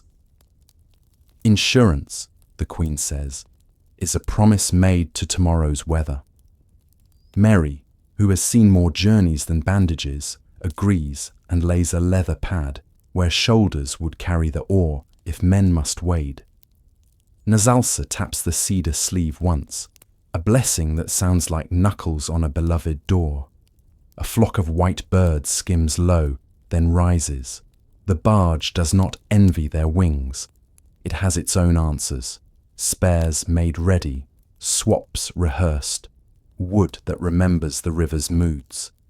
The backup rudder returns to its nest. The queen rests her palm on the stern post and feels the boat's gratitude, a hum like a cat hidden in cedar. Dusk brings company and warmth that lingers. Siti opens the scent box. Small cones of perfumed fat nested in papyrus cups, each a blend of myrrh, frankincense, and a whisper of lotus. She sets one atop the queen's braided coils. It will melt slowly, feeding the air with a fragrance that persuades the evening to be polite. From another case, she lifts a cooling wig, light, finely woven, lined with fresh linen, shade you can wear when the night pretends to be noon. Neferu approves. Dinners taste better when guests exhale gardens. Meroë smooths a touch of balm along the hairline so the cone will travel without haste. The queen tries the wig. Weight barely a thought. Scent a promise. Bahri pretends not to notice but breathes more deeply. For the elders at the landing, the queen says, and for the memory they will carry back with them. Nasalsa adds a tiny bead charm within the strands, lapis for calm, hidden like a friendly secret. Tarek writes the recipe in the margin. Oil of moringa, resin of myrrh, grain of cinnamon, rendered on a slow afternoon until the mixture remembers to be gentle. Hori, who measures wind but respects smell, requests a cone for the stern. Steering deserves company too. By the time lamps are lit, the cone has softened into a halo of kindness around the queen's shoulders. The wig catches the breeze and returns it cooler, and the barge's shade becomes an invitation rather than merely a refuge. When elders arrive, they step into air that already speaks well of its hosts. Conversation begins at the level of smiles. The river, amused, carries the scent a little way along the bank, a travelling rumour of welcome. A voyage is a house that rearranges itself hourly. Paisha spreads a cloth covered with pale clay tags, each the size of a fig leaf, each pierced for twine. Tarek stamps them with tidy signs: fan, apothecary jar, canopy pole, gift basket, little drawings that make sense even when fingers are too busy to read. City snips lengths of linen twine and rubs them with beeswax so knots will choose to behave and unbehave on command. The queen joins the labelling. Treasury satchel gets a discreet mark, spice pouch, a curled leaf, the toolkit, a tiny hammer that looks eager to talk. Bahri welcomes order that travels. He ties paired tags to paired items, so a missing pole mourns visibly for its peg until they are reunited. Hori suggests colour ovals dabbed on the tags: indigo for stern, madder for bow, river green for midships, so a glance becomes a map. Neferu claims the kitchen tokens and draws a victorious fish on the pan tag. Mary writes a small crosshatch for bandages. Nasalsa adds a waveline for the shrine box, a private smile tucked in the curve. Tarek logs the scheme: symbols, colours, pairings, an alphabet of sanity when dusk is bossy or dawn impatient. When the next mooring arrives, the barge tidies itself as if by thought. The reed screen meets the audience mat without introductions. The knot library appears beneath the sailcloth, like a bookmark in a favourite chapter. The queen stands at the centre and turns slowly, pleased by a household that remembers its own name in every language it needs. Clay tags clack softly when moved, a kind of domestic music. Twine ends are trimmed neat. Coils lie in their baskets like well-schooled snakes. The river, fond of systems that do not shout, approves. If a gust tugs a curtain, the tag will bring it home. Some cargo is made of wishes. Nasalza opens a velvet pouch of pilgrim tokens. Tiny faience discs impressed with temple emblems, river reeds, and gentle stars. They are gifts for gatekeepers you cannot see, tipped into bowls of cool water or tucked beneath offering stones. The queen selects a handful for Philae's quiet corners and for shrines no larger than a palm, the kind that appear where lilies decide to become instructions. Siti lays out thin ribbons of indigo for tying around wrists at sacred doors. No magic, only reminder: slow your voice, soften your steps. Mary cleans a small copper bowl. It will carry the first water poured at the threshold. Tarek copies a hymn in narrow script on a sliver of papyrus, the letters careful as threading a needle. We come with light and bread, we leave with steadier hearts. Bari chooses 2 guards to wait outside, spears reversed, eyes lowered. Hori identifies a mooring that lets feet meet shore, like ideas meeting paper, without splash. Neferu uncaps a jar of honey. A spoon will be left at the kitchen shrine in thanks for every meal that decided to be kind. The queen rolls the tokens in her palm. They sound like small futures. She breathes a quiet prayer, not for victory or wealth, but for unargument. Winds that negotiate, ropes that cooperate, people who remember their better selves. Nasalsa answers with a nod that feels like shade. The tokens slip into a cloth pouch that will ride at the queen's belt until the stone steps rise and the songs begin. A flotilla can be a congregation if it remembers how to listen. The river, which knows every threshold from spring to sea, carries them onward with the encouragement of a very old usher. Flavor is morale in a cloak. Neferu unwraps the travel mortar, granite, palm-sized, heavy enough to matter, and its stubborn companion, the pestle, smoothed by arguments it always wins.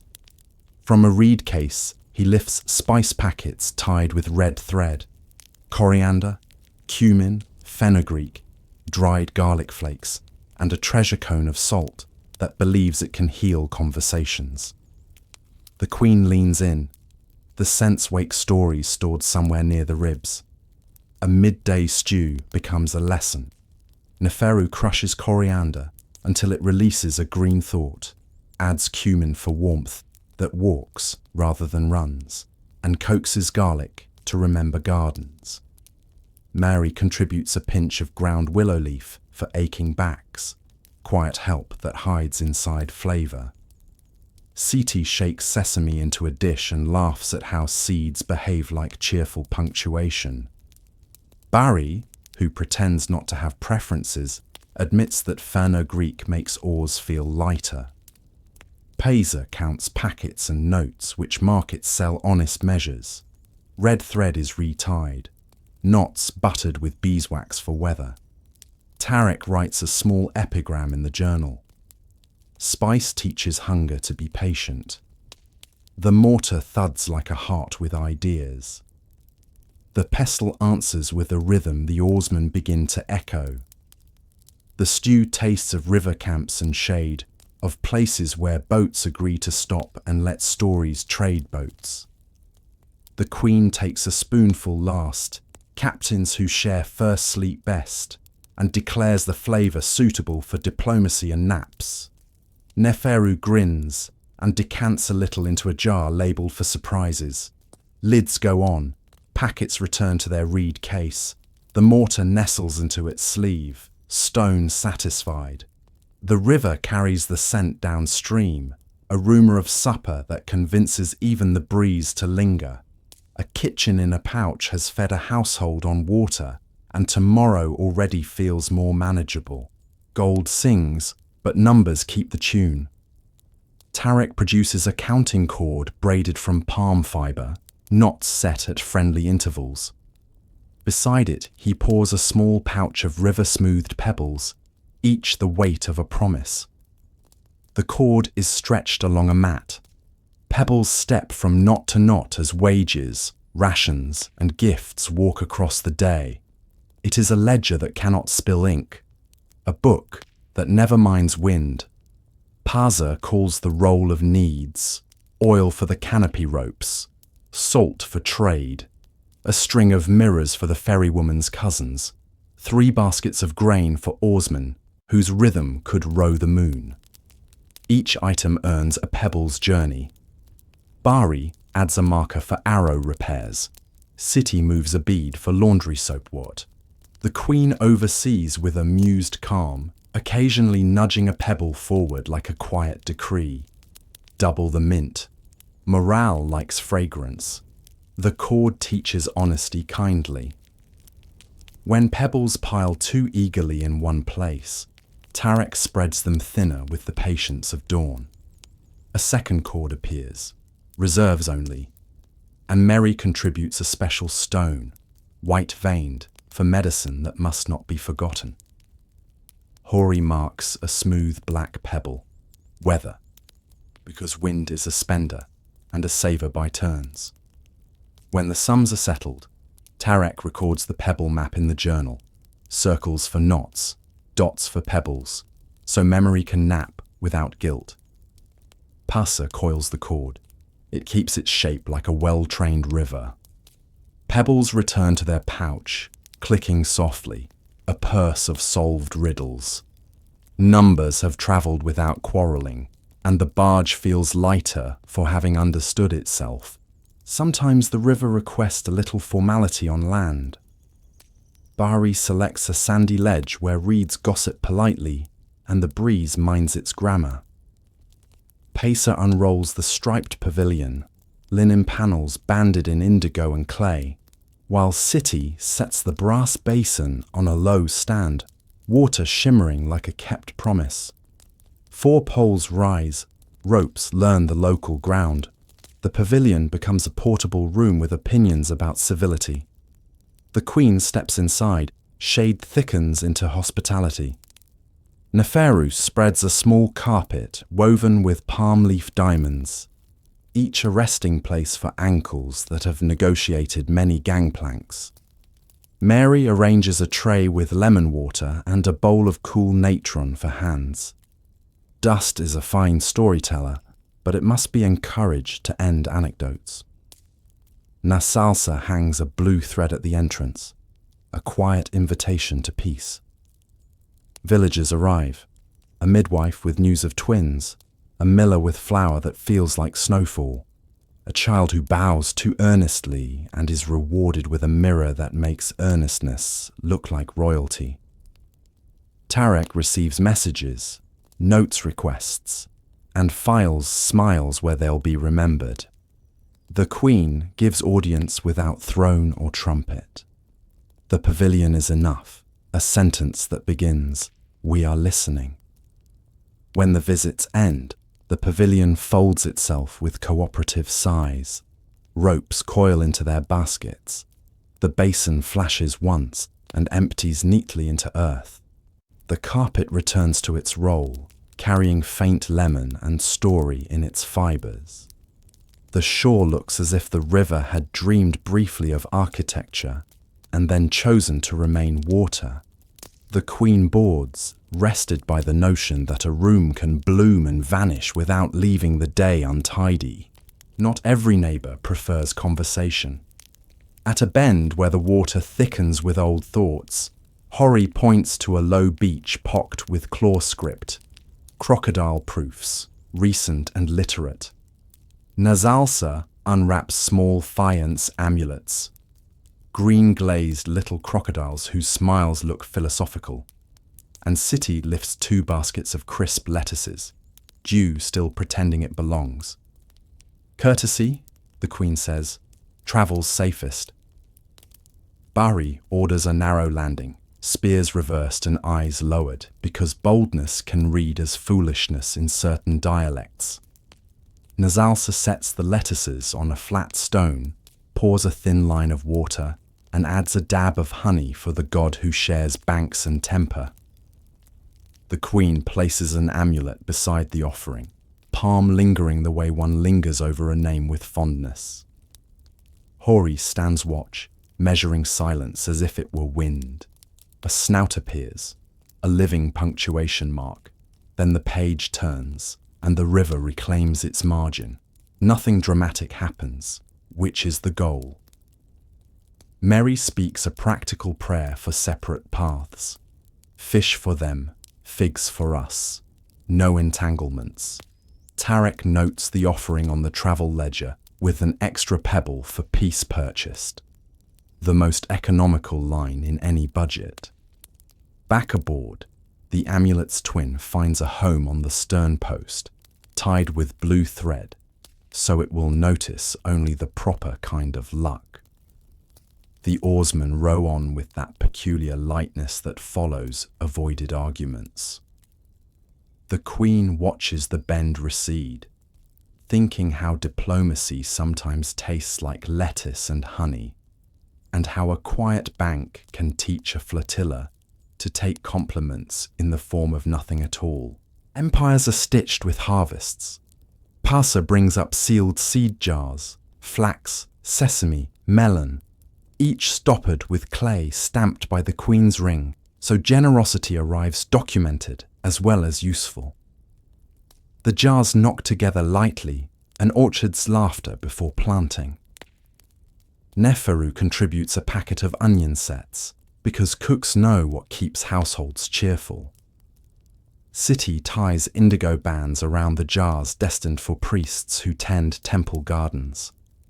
Madder bands for village plots that feed schools of small learners. Mary unwraps a copper pruning knife, edge dressed to kindness, not arrogance.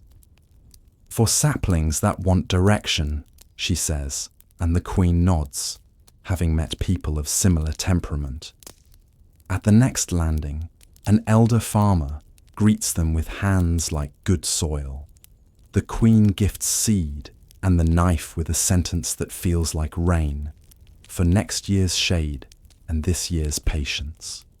Tarek writes a simple planting charm on a shard of pottery, a reminder to water at dawn when the world is least argumentative. Nasalsa adds a blessing for roots to choose depth and for wind to remember gentleness. Bari inspects the ferry planks and trades a coil of rope for a promise of gourds when they return, commerce threaded with future flavour. Back aboard, an extra jar remains, insurance or perhaps prophecy. The queen sets it near the shrine where seeds can overhear prayers and plan accordingly. Jars clink as they settle. The deck smells faintly of crushed sesame and the kind of hope that rides in baskets. The river, mother to silt and persuasion, approves of gifts that become shade, bread, and the habit of enough. Wisdom packs as neatly as cloth.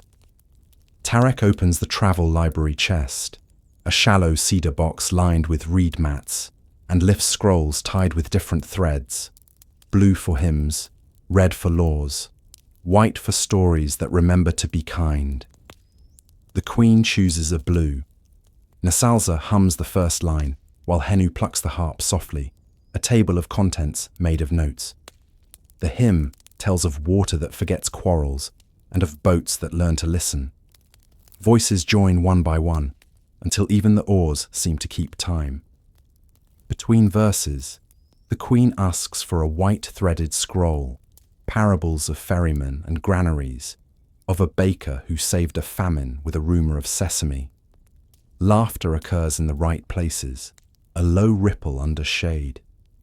Meroë reads a brief remedy list tucked inside, tea for sore throats, figs for stubborn silences, proof that librarians and healers share cupboards.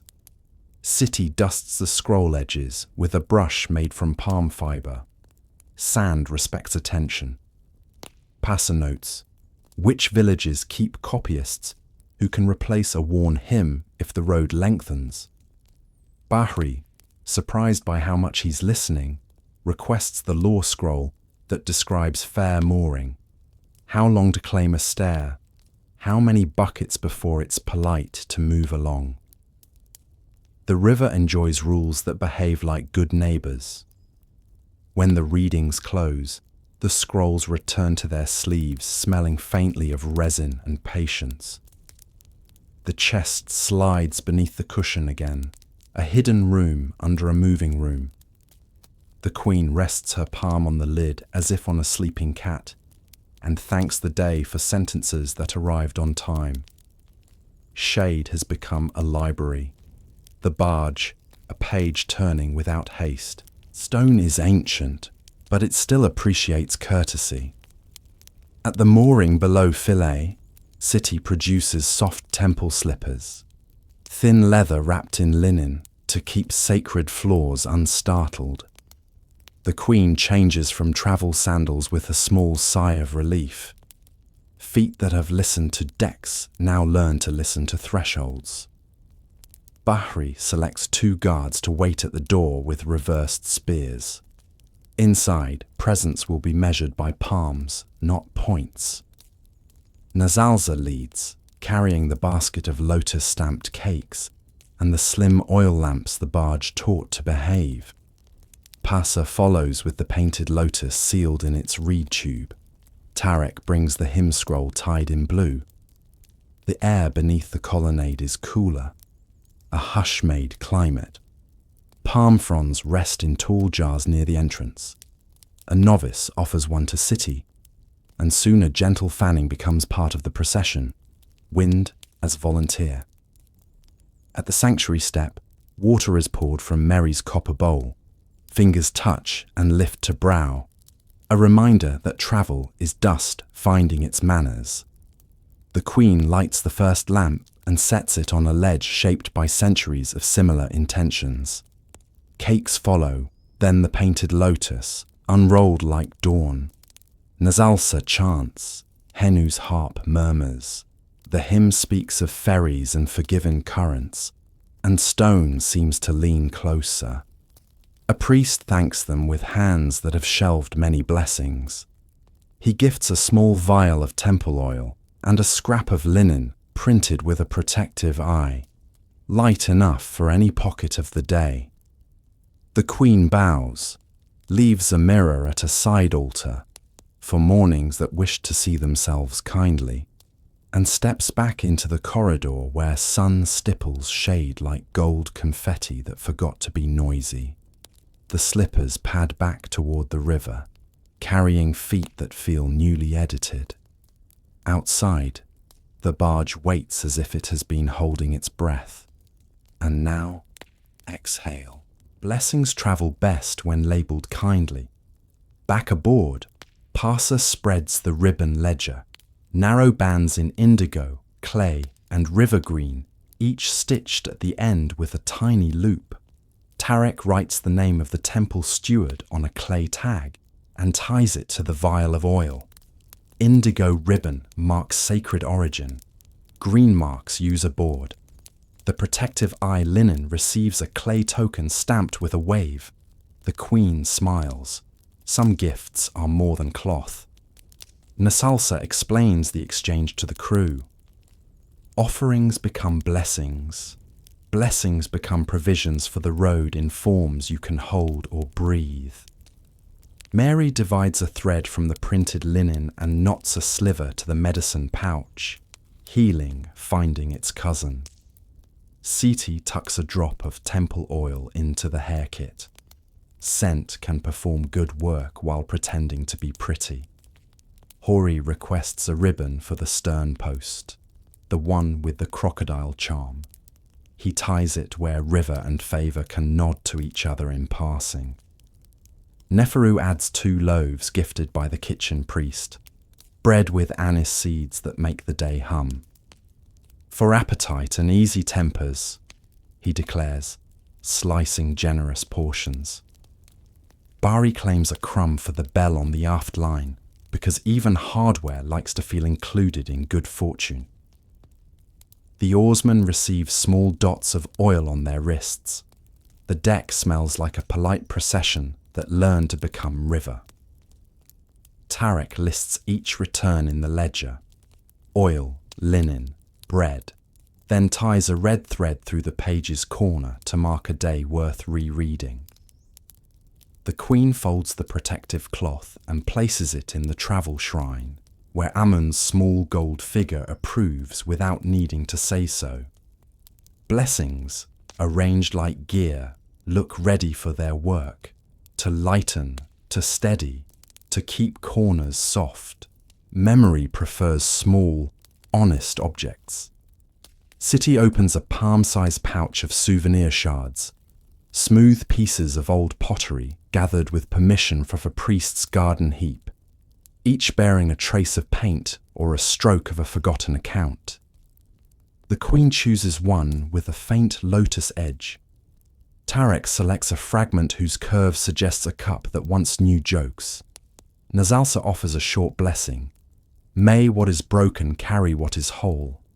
Beside the shards lies a cord for story knots, Mary's idea from an older voyage. Each knot records a moment. One for the quiet ladder of temple steps, another for the palm frond wind, a third for the mirror left where dawn will find it. Seti ties a knot for the novice who fanned so carefully. Bari adds one for the bell that remembered to be modest all night. Hori ties a sailor's bend for the current that behaved like an elder sibling, firm, kind, uncomplicated. The queen asks each crew member to choose a shard and tie a knot while telling a single sentence about the day. The deck becomes a necklace of voices. Neferu speaks of anise bread. Tarek mentions the steward's grateful eyes. The oarsmen claim the moment the hymn travelled through their hands to the oars. The cat, who refuses to be sentimental, bats at the cord, contributing punctuation. When the cord is full, the queen coils it into a little basket that will live under the shrine. The shards go into a linen roll, tucked between reed pens so memory and writing can keep each other company. We pack stories because they weigh less than regret, she says, amused and sincere. The river approves, its surface keeping a few glints from the temple lamps as if collecting souvenirs of its own. Departures are arrivals wearing different shoes. At first light, Philae's steps hold a new mirror, the one the queen left for dawn, and the sun glances at itself, pleased but not vain. Nasalsa hums the unmooring hymn, a gentle ascending line. Henu answers with a handful of harp notes that feel like oars thinking about moving. City collects the temple slippers. Travel sandals return to their posts with the contented creak of leather that approves of missions completed. Bahri raises his hand. Lines slip free like sentences finishing just in time. Hori nudges the barge into the friendly seam of current that offered itself yesterday, and the stern swings as gracefully as a dancer changing partners. Paza checks the clay tags. The portable court is folded, the knot library stowed, the parasol ready to be a private cloud when needed. Tarek signals a passing ferry with indigo cloth, steady course, and receives a cheerful green in reply. Neferu brings cups of warm water infused with lemon and a whisper of honey. Throats that sang deserve a farewell that can be swallowed. Mary sets a small bit of willow bark in the infusion for long oar hours later. Medicine likes to arrive early. The oarsmen take their seats as if the day had laid them out specifically. Rhythm returns like a friend who knows where the cups live. The queen stands beneath the canopy, lifts the ostrich-feather fan, and lets it stir the air with one dignified sweep. "Farewell," she says toward the stones. "Carry our offerings inside your shade." And the river carries the sentence along the quay, where morning polishes steps. The mirror on the stairs throws a small coin of light toward the departing barge. It lands on the deck and travels the length like a blessing hand. Philae recedes into geometry. The hymn softens into memory. The barge, lighter by offerings and heavier by blessings, points itself toward the wide grammar of water. By evening, the river is a long exhale, and the deck smells faintly of cedar, mint, and something like a finished thought. The queen opens the cedar chest one last time today. Ivory comb sleeping beside bronze mirror, kohl jar snug in its wrap, travel shrine content with a new thread of temple cloth. She places a lapis blue slip of papyrus on top. A note for herself. "We carried water, shade, bread, ink, and kindness. The river carried us." City checks the clay tags with a mother's eye. None have wandered. All remember their names. Bahri adjusts the bell on the aft line. It answers with a silver syllable that promises to wake only if invited. Hori lays the star map across his knees, a night's worth of instructions in gold freckles. Tarek writes the day's last entry. Blessings received, story knots tied, mirror left to keep dawn company, then blows on the ink as if cooling soup. Neferu banks the brazier to a shy glow. Mary pours a cup of fennel tea. Nasalsa sends the smallest thread of incense through the canopy, a line that draws evening together without insisting. The cat performs one thorough patrol of the grain bins, then returns to its rope throne and converts responsibility into purr. The queen closes the chest. The click sounds like a sentence finishing kindly. She touches the lapis amulet at her throat, then the cedar lid, then the rail, skin to treasure. treasure to wood, wood to water. What we pack became companions, she says softly, and companions became the road. City draws the blue net, the world acquires a soft lattice, oars rest, the sail sleeps, even the moon seems to speak in italics. Somewhere ahead, more landings, more offerings, more polite currents. For now, the barge keeps the pace of a lullaby, and the chest keeps its small, important promises. The river strokes the hull in patient syllables. Sleep, like cargo well secured, begins to settle exactly where it should.